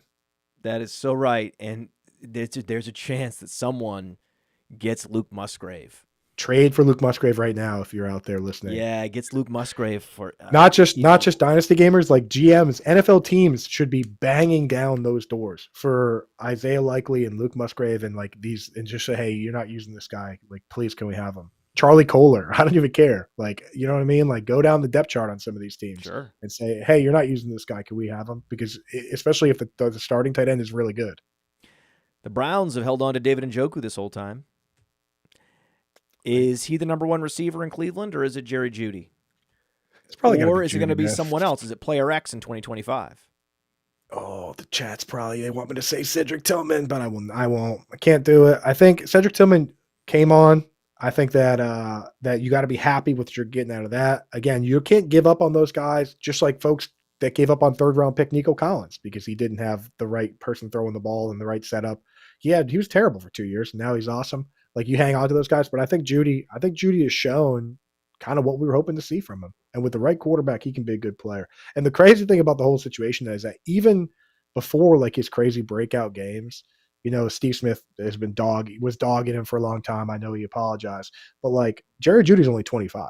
If you take Steve Smith's yards per game until he was 26 and Jerry Jeudy's been like flat out better than Steve Smith was at this age. Steve Smith came on late and had an incredible, pull up the numbers. It's like wow. 57 yards for Jeudy last time I checked, and 47 for Steve Smith. I know he dealt with a lot of injuries and he had an incredible career that started later than most. Oh, don't backpedal. I'm telling you, we're shredding. We're lighting Steve Smith on fire here. I love this. I don't have to backpedal because it's math. Like, statistically speaking, those numbers are there. I know. It's great though. It's a great thing to point out. So, you know, and I think Jeudy, maybe not the most cerebral player, but like he's shown this year that with the right quarterback that's willing to throw him the ball in dangerous spots over the middle, that he'll take him and he'll run with them, which is what everyone thought he was going to do when they drafted him in the first round ahead of CeeDee Lamb and Justin Jefferson. Like, I'm willing to like shake that stigma attached to that and say, hey, you know what? It took a while and we went the wrong way in the maze a bunch of times, but we made it to the cheese. Like, we're here. I think he's a good player. Is Trevor Lawrence better than Mac Jones? What a loaded question, dude. These are the questions that when I say that I come on here, I get in trouble. These are the questions. But I will say that we're sure, right? He is better, right? Right? He's better. He is better. Right? I know what you're trying to do. I think he is. I think, gotta be. And I will say that I think he's just never been part of an NFL. He came from an organization in college where winning is all that happened in Clemson. And every college is like that because if you lose 2 games, you're an idiot. So he comes out of college and he plays for a scheme and an organization that's been terrible. And there's been a lot of quarterbacks that spent a lot of time not knowing what a winning organization was like at all. Baker Mayfield. Sam Darnold went from the Jets to the Panthers. And then he did the right thing and said to himself, I'm just going to go to a team that knows how to win, and I'll be the QB7 if I have to be. And I'll just learn what that's like. And then once he left the 49ers, he knew what it looked like, and he said, hey, I'm going to go to this team, the Vikings, because it looks like they know what they're doing. And now Daniel Jones has left the Giants, and instead of going to a team where he could start this year, he said, I'm going to do the same thing.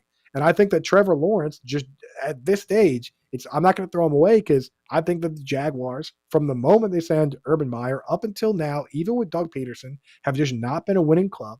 And the owner is more concerned with things going on a soccer pitch at times. And I want to see him in a situation that's custom built for him. Listen to the way Jim Harbaugh talks about Justin Herbert when he's like, I would trade every gene in my body for any one of his. If you don't like Justin Herbert, you're a loser. No one ever. Where are the people over there to pump up Trevor Lawrence? Like, where's the?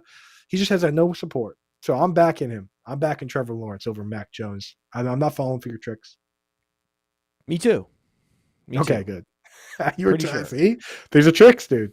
These are pretty sure. Pretty sure. I'm pretty sure. Pretty sure. I think but it is cool to see him be bad. It's fun. Yeah. But the thing is, he's one of those guys that every once in a while he'll roll to his left and he'll kind of twerk the obliques and just fire a rocket that almost no one else can throw. And when I see him do that, I'm like, it's in there, man. It's in there somewhere. And I think someone's going to get it out of this guy. And I hate that it's taken so long, but I think it's in there. And that's why you also are keeping the light on for Anthony Richardson. That's part of it. That's part of it. Also, just because these flash plays, and you're like, man, eventually this guy's going to figure it out. If a non-mobile QB was throwing the ball the way he's throwing it, they would have been done a long time ago. They would have been done after 5 games. That's the whole thing, right? With this guy. If he didn't run the way he runs, if anybody went out and threw a football the way he's been throwing it, but you could say the same for Josh Allen, even honestly, like the way he threw it as a rookie, 52% completion percentage, Matt. So do you think the Vegas is going to ruin their 101 this week and win? Oh my goodness, yeah. I mean, you, me, and your daughter are rooting for somebody to screw it up, right? Like, that's the whole thing. I still have buddies at home that are not as smart as your daughter about that whole thing. Like, I'll tell them we want to lose, and they'll be like, nah, that's loser talk, bro. We root for the Pats. I'm like, dude, you're missing the whole thing, dude. Like, you're missing the whole thing. But I think Raiders lose. We're at the 102. Changes I know. Now, who do you want to take? Do you want to take Ted? It sucks that there's no like high end left, like surefire left tackle, or is there? Am I missing somebody? I know. I wish there was just I would love a Joe Alt, but this is a different draft class. Penix Sewell, like where are those? I know those guys go at the 105, the 107. What a gift! But that's not this draft class. So what would you do if they take Travis Hunter? Be pretty happy.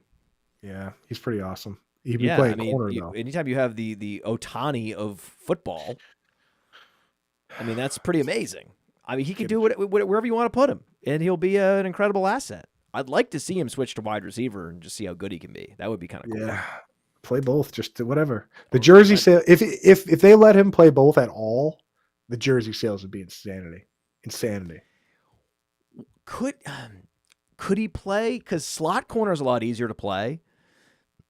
Could he play some slot corner just on third down? Just that, and then we keep him fresh. Now you're talking Troy Brown, dude. Right? Right. Troy Brown did a bit of that. It was towards the twilight of his career. They've done that before. I mean, so with Troy Brown, it's kind of interesting. He would have to be limited. I mean, they're doing it with Marcus Jones. Marcus Jones plays some offense every once in a while. You know, it's like it's not unheard of, but like it's just he can't be a full-time player both ways. I want him full-time receiver though.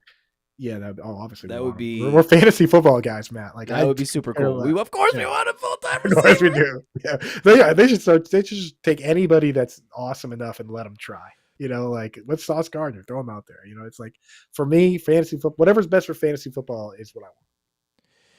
Yeah, I mean, I'm hoping that a left tackle emerges during the process. It's always possible, right? Yeah, we've got a Will Campbell, a Kelvin Banks. Kelvin Banks only 6'4", though, right? So it looks like Will Campbell. We're going to see how athletic he is. If Will Campbell's an incredible athlete, then I think I would love it. They're gonna trade back and they're gonna take a short-armed tackle that everyone says can play guard if they Elijah Vera Tucker. Yeah, that's what they're gonna do, dude. I mean, they're gonna take Zion Johnson, Elijah Vera Tucker. That's the Patriot way, dude. You can't get that out even without Belichick. That's the way. I don't like that. But the bottom line is, even if they have the 102, it's just they get more back in return if they trade down. So you just where we as Patriots fans very much rooting for the Raiders this week. It's fun. It's fun to root for certain teams to win for like no apparent reason except like the implications for next April. Yes. All right. We are well into this show.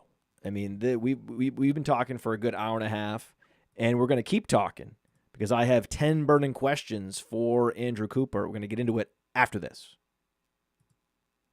Hey, I know it's a popular statistic to cite, these underdog pick'ems, the vast majority of people go more than on any given player. Yeah, close to 80% of people, but that's because it's easier to find the shootouts than it is to find the dud games every Sunday afternoon. Like we knew week 5, Ravens-Bengals was going to be a shootout. And there goes Lamar Jackson for 4 touchdowns. There goes Joe Burrow for 5 touchdowns. Derrick Henry gets there. Zay Flowers is over 100 yards. Jamar Chase and T. Higgins both got there, as well as Chase Brown. Both Chases got there. You go more than. You 100x your payout on Underdog with their Pick 6 contest. But then you look at Dolphins Patriots, that's going down the toilet, right? Too bad Ramondre Stevenson at 18 fantasy points. But you improve your chances at positive returns when you correlate with these Underdog pick'ems. Use promo code Underworld. This is the biggest bonus Underdog has ever given out, up to $125. Promo code is Underworld. Put in $250, you get $125. Now go start picking. You ready? Oh, yeah. You ready? Burn it up. You ready? Okay. This is rapid fire. Okay. You know what that means. We go in depth and slow and don't care. Perfect. We talked earlier about dynasty buys at wide receiver. Said Josh Downs, said Rome Odunze, right? What about the other positions? Give us, say, 5 more dynasty buys. Okay. So no wide receivers then? Well, we already gave people 3 wide receivers. Who was the third? I said Jaden Reed too. Yes. Okay. All right. Okay. Well, I'm buying Chase Brown. And again, I was off Chase Brown. I'm paying the price because I just love. You're buying high on Chase Brown. Buying high on Chase Brown. I'm also buying Tyrone Tracy. I think I've seen. And we said enough. Tank Dell. And we said Tank Dell. Yeah, but Tank, yeah. So we gave him 4 receivers. Right. But I'm buying Tyrone Tracy. That's a guy that I've seen flashes of brilliance, and that's what I really want to see. I don't care about like a guy that goes out and gets 20 carries for 60 yards and scores a touchdown, and it's all brute force volume. I like Tracy. I think that this guy has the spark that we've seen from guys that come out of nowhere. Not necessarily Alvin Kamara, David Johnson, but I've seen him do enough on a bad team that I like. So there's what is that too. I like. Let's see, and no wide receivers at tight end. I'll give you one more wide receiver. Can I give one more wide? We'll give a wide receiver if you want. You can. I'll get because I just thought of another wide receiver. Okay, go ahead. Chris Olave. Yeah. Now, Chris Olave's a buy because last time I checked, there's almost no skill position players that I can think of that actually did retire because of concussions. I think Steve Young, there are certain players in their 30s retired early because of concussions. But if you're in your mid-20s and you're Tua and every broadcaster says you're 1 concussion away from retiring, what happens? They do get concussed. They go on temporary IR, and after 3 games, they're back. That's what happens. So as brutal and as sort of as shocking as some of these injuries are, and just you're genuinely concerned about this player's health, it's ultimately up to them whether they want to continue with the career that they've built for the last 10 years. And there's very few players that are going to walk away from that.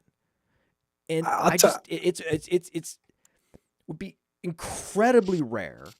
It would be such an outlier for Chris Olave to just retire. And if he's not going to retire, if he's going to report to camp, then he's very much a dynasty buy right now. Yeah, it's been a long journey for Devontae Adams, but I think people forget 2 years into his career, everyone was saying he should retire because he wasn't playing well. And then he had 3 concussions over a short span, and everyone said, you should quit. And he said, I don't think I will. And then he had a Hall of Fame career.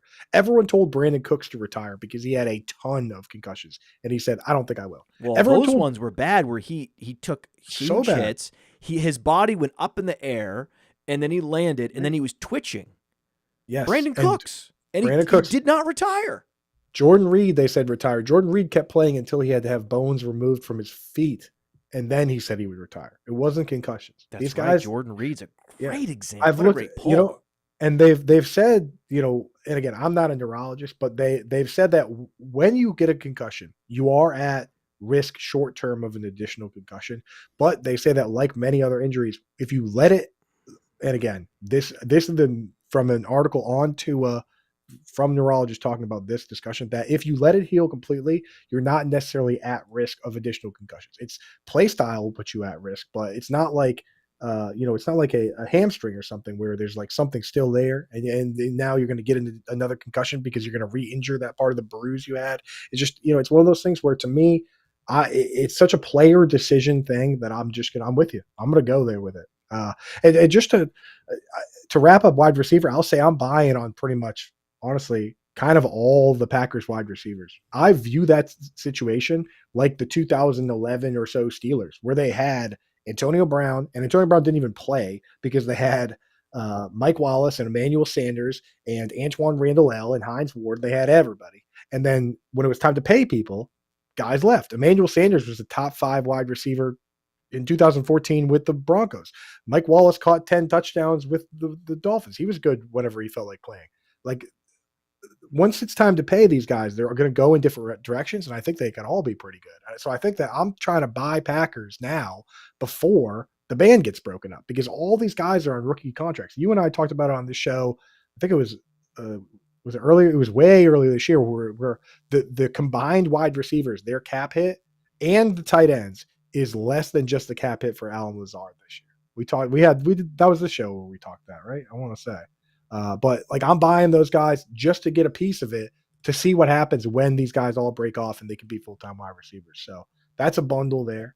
I'm buying Drake May. You can call me a homer, but I've seen him run enough, and people are fired up on Bo Nix, so I'm buying him.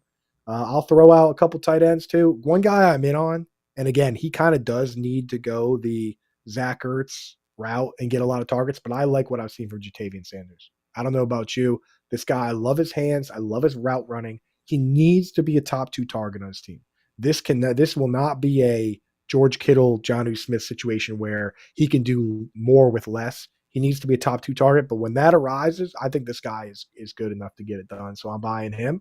And I'm also buying, and I know that the chat has been saying his name a bunch. I like Ben Sennett. And I think that he's going to have a big opportunity. And I mean, if you like him, I would try and buy him right now, just in case Zach Ertz doesn't go this week, because price of a brick could go up if he goes out and has 5-6 targets. He immediately he jumped over John Bates to play in the pass catching role. 26 routes for him, only 10 for John Bates. Like they said, like he had been just kind of doing nothing. Now he's ahead of Bates. So there you go. There's 10 players. I mean, Sinnett's an athlete. Yes. We should look at Sinnett's profile on Player Profiler right now. Check this out. I love looking at Jake Sinnett. Ferguson's on there. 77th percentile. Ferguson. 77th percentile 40 time, but 98th percentile burst, 95th percentile agility. He's like a more athletic version of Cole Kmet in a good way. He looks kind of like a chubby cheek Dave Kluge there. Like if Kluge really hit the ice cream. So I love that call. I love Ben Sinnett. I mean, I love it because you have an ascending offense with very few weapons and tight end athleticism, like a quarterback, bang, bang. Yeah, he checks like that's Podfather approved Dynasty by Ben Sinnett. The shots you got to give yourself, because like, think about it. It's so funny to look back in hindsight how we valued Trey McBride behind Zach Ertz. Dog water. We were treating him like nothing. We were saying, oh, this guy can't beat out Zach Ertz. And then all of a sudden Zach Ertz got hurt, and sure enough, there he is, the John Mackey Award winning tight end that finally just got a chance to develop a little bit, and now he's absolutely incredible. Like, I know I'm simplifying it, but it could be the same thing. All right, so we have some in the chat that are making fun of my chickpea. That was an off the cuff, on the fly, based on what I had for lunch. Okay, so if you want something well researched, what do you think of this?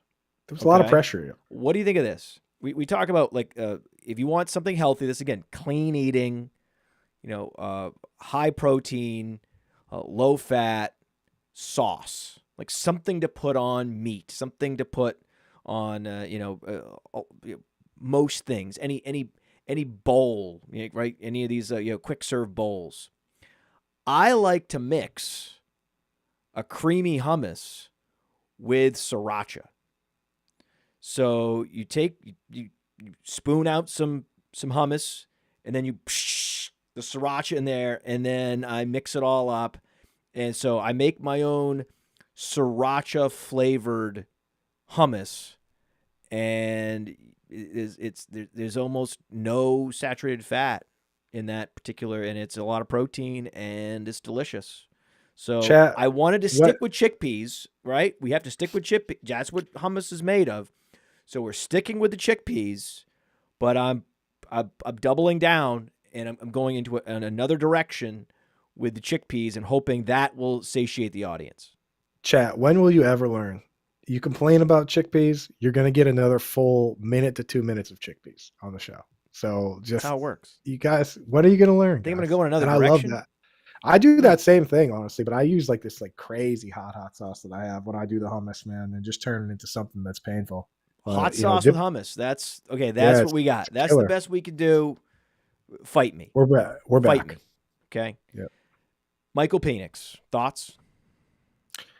So this offseason I did a study on this, and I actually just posted Hummus on is Twitter. bad already, says Sean Brewers. We're trying to make it better. Don't say that in front of Danny Carter. It's so much better for you than, say, a ranch dressing. There's a reason why it doesn't taste as good as ranch. Would I rather eat ranch? Of course. We're trying to make something that's good taste better. That's the hack of it. Sacrifice what you God, are these for what you people. will become. Okay? Put away the Oh, ranch. Put away the God. ranch. Have a little hummus. Have a little hot sauce. A little capsaicin, whatever it is. It's good for you. Anyway, with Michael Penix, I did a little study where I wanted to look at it from a different angle with the quarterbacks because the hit rates are pretty clear that the first two quarterbacks drafted off the board in any given draft, no matter where they're drafted, have a much higher hit rate, right?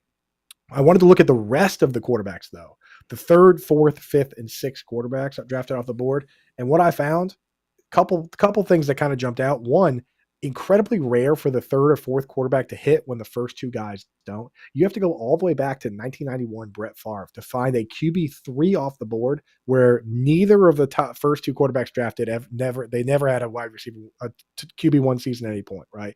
So when you look at it that way, right, like you want to bet on the top guys first.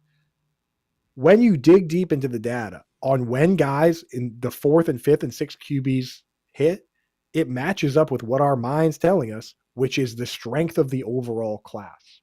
When you do get a Lamar Jackson, when you do get a Jalen Hurts as the QB5 off the board that hits, in almost all those circumstances, the guys in front of them hit. And you go back and look at those classes, and now all of a sudden the class, Josh Allen was always a hit, but now Baker Mayfield looks strong. Sam Darnold looks strong ahead of Lamar Jackson. In the Jalen Hurts class, they're all hits.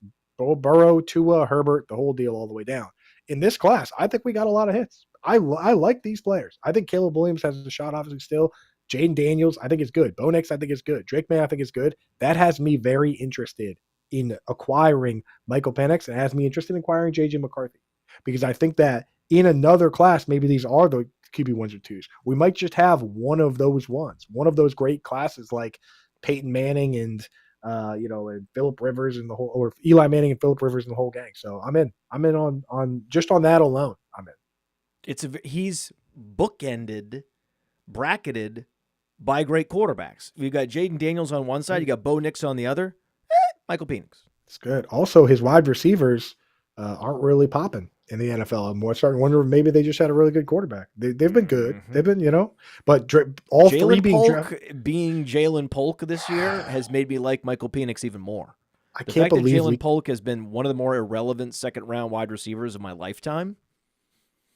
I can't believe we traded that pick. Interesting. We traded that pick, and the Chargers took Ladd McConkey, and then 3 picks later, we took Jalen Polk. Woof. We could have just taken McConkey and Drake May. That would have been cool, huh?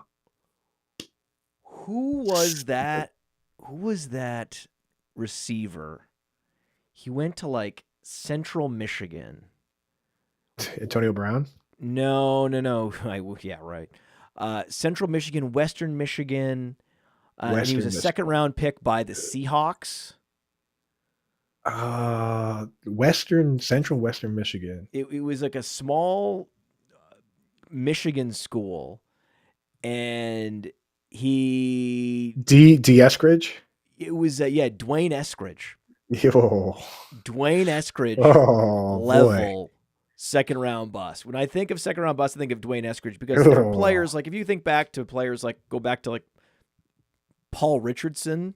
Paul Richardson was an impressive college player. Paul Richardson was fast and a mega producer at Colorado. So it didn't work out for him, right? Didn't work out. A guy like Jordan Matthews, he actually produced as a rookie and then had a bunch of knee injuries, and that's what happened. But a guy like Dwayne Eskridge was small and unathletic and from old. a small school, and yet he had a nice Senior Bowl. So that was like enough to push him up into day two. And I was like, wait, no, not D. Eskridge. Come on, what are we doing here? Stop it.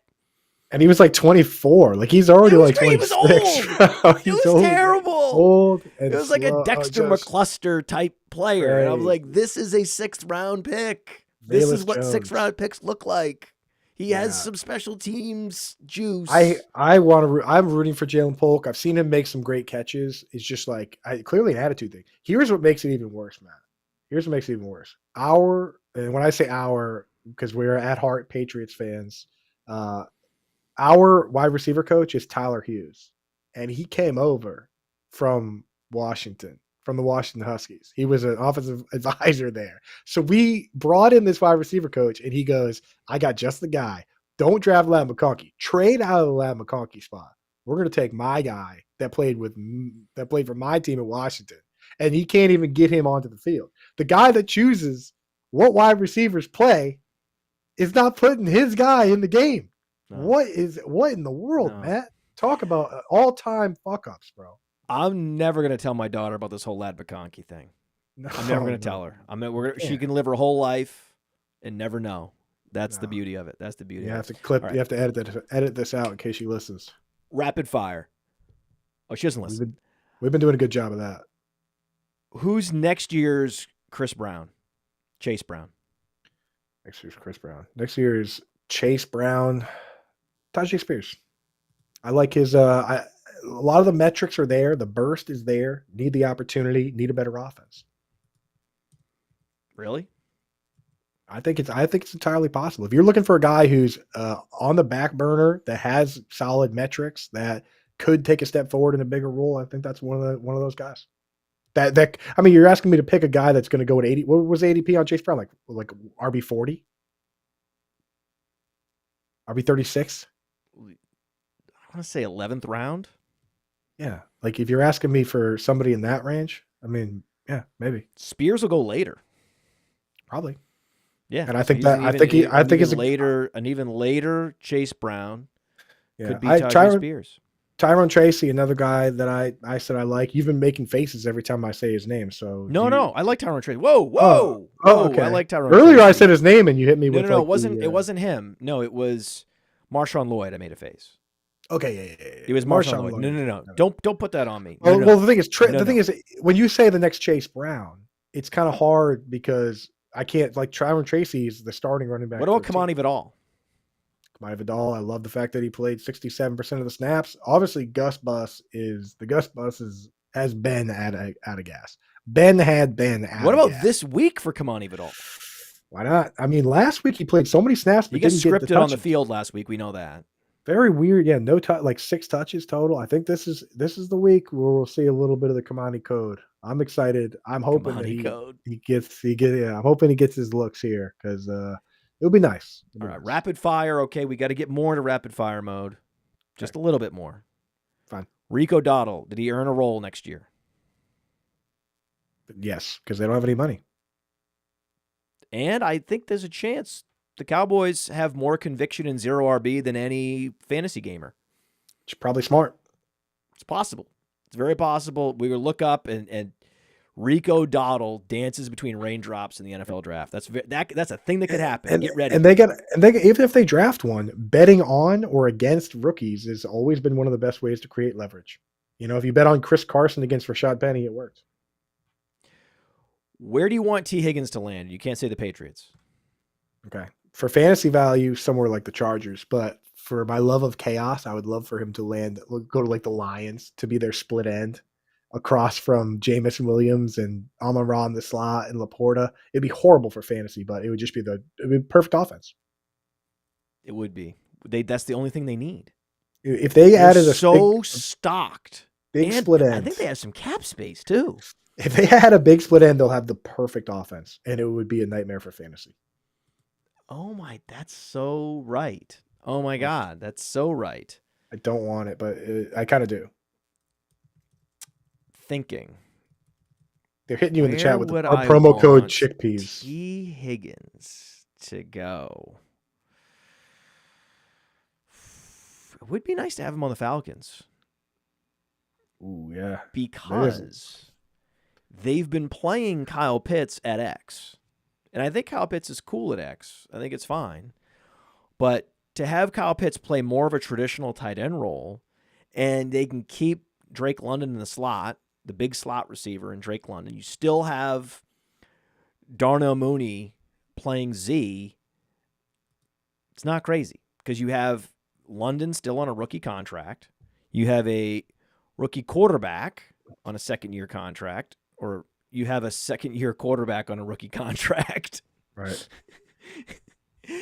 And that would be good. The Lions, $24.5 million of cap space. Man, Number 6 in the league.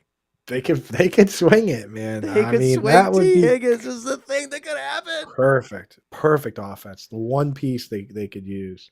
But yeah, I mean that'd be some serious size on the Falcons, man. That not just from a run blocking standpoint to have those big dogs coming down at you. That'd be fun. That'd be interesting, yeah. But it seemed like the Chargers, it's like, you have Lad McConkey in the slot. Now you have your Mike Evans. I think for fantasy purposes, that would probably be the best spot, right? Let's do that. Let's do that. All right. You didn't mention Jalen Waddle as a dynasty buy.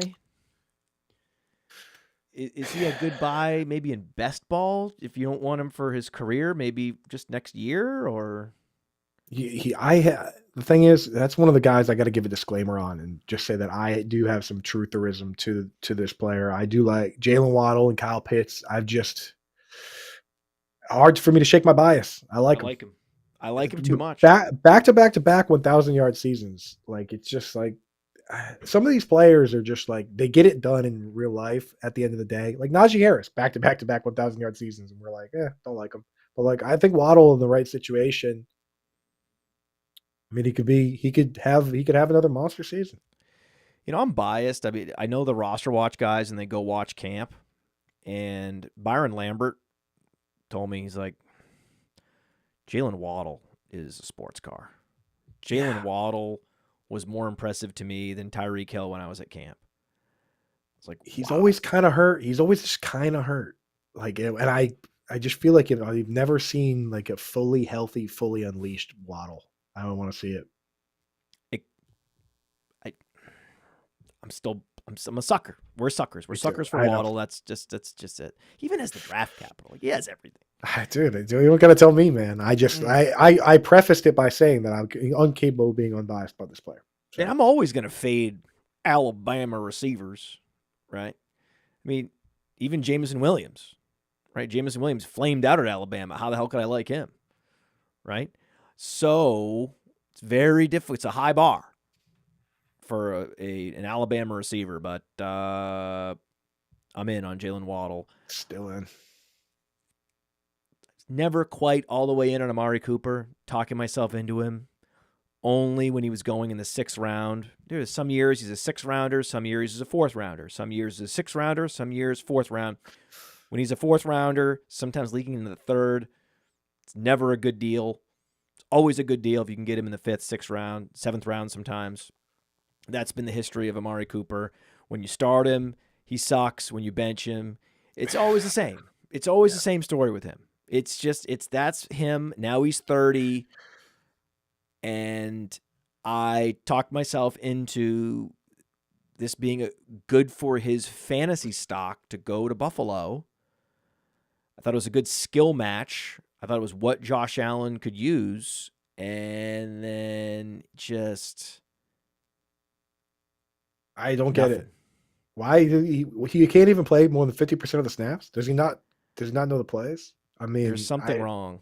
I don't think that he has the it factor to play in this league much past age 30. Well, he was also a very young prospect, right? Like he's and been in the league for phenom, 10 years. But I think it's that phenom complex where he was too good at a young age for his own good. It's an interesting point. Something sticks out to me. A quote from Ryan Leaf always sticks out to me where like he was like, here's why I failed. Because throughout my life, I always thought I'm Ryan Leaf, so it's going to be fine. He even said he was like, I would throw a Q-tip and it would miss the trash. And I would say, I'm not picking that up because I'm Ryan Leaf. Right. And I think you're right that some guys get that complex where they're like Greg Oden and they're just like, I don't need to get better because I'm already great. Yeah. Like I remember there was the Hard Knocks Cowboys and it was CeeDee Lamb's rookie year. And he was asking Amari Cooper for tips. He's like, oh man, how do you get that separation? He's like, I just get the separation. You know? He's like, how do you do that? He's like, I go ball. Right? He didn't gave him nothing. Like didn't have any reasoning. He's just like, I'm good at this. And I go and I shake my shoulders one way and then I go the other way and I'm open. Right. And then you see Hard Knocks with like Rome Odunze, and him and Jalen Johnson are like having a meeting of the minds, talking through every single step of the route and what I'm doing and what you're doing and what I'm doing and what you're doing. Right. Michael Irvin, Amon-Ra St. Brown, both of them staying after practice every day to catch over 100 balls. And Michael Irvin used to do it when he would make the backup throw them. They didn't have the jugs machines then. So he told a story once that he had to catch 100 in a row. And one day he dropped one, so he did it again. And the guy throwing the passes was throwing up because that's how long they were out there throwing balls. Those are the guys you want. Was he ever on a team not the Cowboys? No. Right? He was a Cowboy for life, right? Yeah. Now, what if I put a receiver in front of you who every 2 years is on a different team? Does that receiver typically catch 100 passes after practice? That's how you get Brandon Lloyd. That's how you get Devondre Campbell quitting on the 49ers. What's his fourth team? And, how many teams has Amari Cooper been on now? This is four. Raiders, Cowboys, Browns, Bills. There it is. It's not there. Good. It is. No. Keon Coleman's on the Bills as well. Ricky Pearsall is on the 49ers, and Xavier Legette's on the Panthers. These guys were all drafted in that Ladd McConkey zone. So it's not just the Patriots that whiffed, okay? They're not the only ones. Any of these guys. Put Polk in there. Any of those guys going to ever do anything. I'll rank these guys, Ricky, Legette, Coleman. And the thing with Ricky is that his offense doesn't give you the opportunity, right? Certain offenses will throw 3 wide receivers out there, and you're out there every snap. This 49ers team doesn't do that because they got the fullback. Even Jawan Jennings was doing nothing when he was the third guy. And then when he got into that second chair, it's been great. I think Ricky Pearsall, eventually, if he can get into that role, he's got the upside still because we haven't really seen it. I really do worry about guys like Keon Coleman that have the chance and do nothing. Thank you. That is the worst possible situation. Like if you get the opportunity and do nothing, that's when I got to write you off. One guy was rehabbing from a gunshot wound and was on a team facing a lost season. If there's anyone that you're going to give a mulligan to, it's going to be Ricky Pearsall. I'll take what's in the box with these guys. Yeah. And Xavier Legette, I just want to root for him because he's got that crazy voice. Yeah, he seems like a good guy. He's a fun guy. Isn't he a fun guy? He's a nice guy. They're both Keon Coleman also like kind nice of a guy, fun guy, athlete. Right. Kind of both of those guys, fun guys. Yeah. It's like, I'll root for him that way, but if I'm buying one in Dynasty, it's Ricky Pearsall. Bold prediction. Bold prediction here's one. I think that the Chargers are going to make a little noise in the NFL playoffs this year. I think that team is built in a way that drags other teams down into the mud, and they don't turn the ball over. They win the turnover battle. I think they're going to knock off some potentially more than one big team in the AFC. Watch out for Jimmy Harbaugh, Greg Roman, and those boys. From the Podfather to you, I deeply appreciate you tuning in. And many ask, what can I do? What can I do to help support the hosts, the research they do, the production costs? Go to playerprofiler.com, Dynasty Deluxe, World Famous Draft Kit, Rankings, DFS Dominator, and of course, data analysis. Subscribe to any one of those, and you support all of us and take Player Profiler to the moon.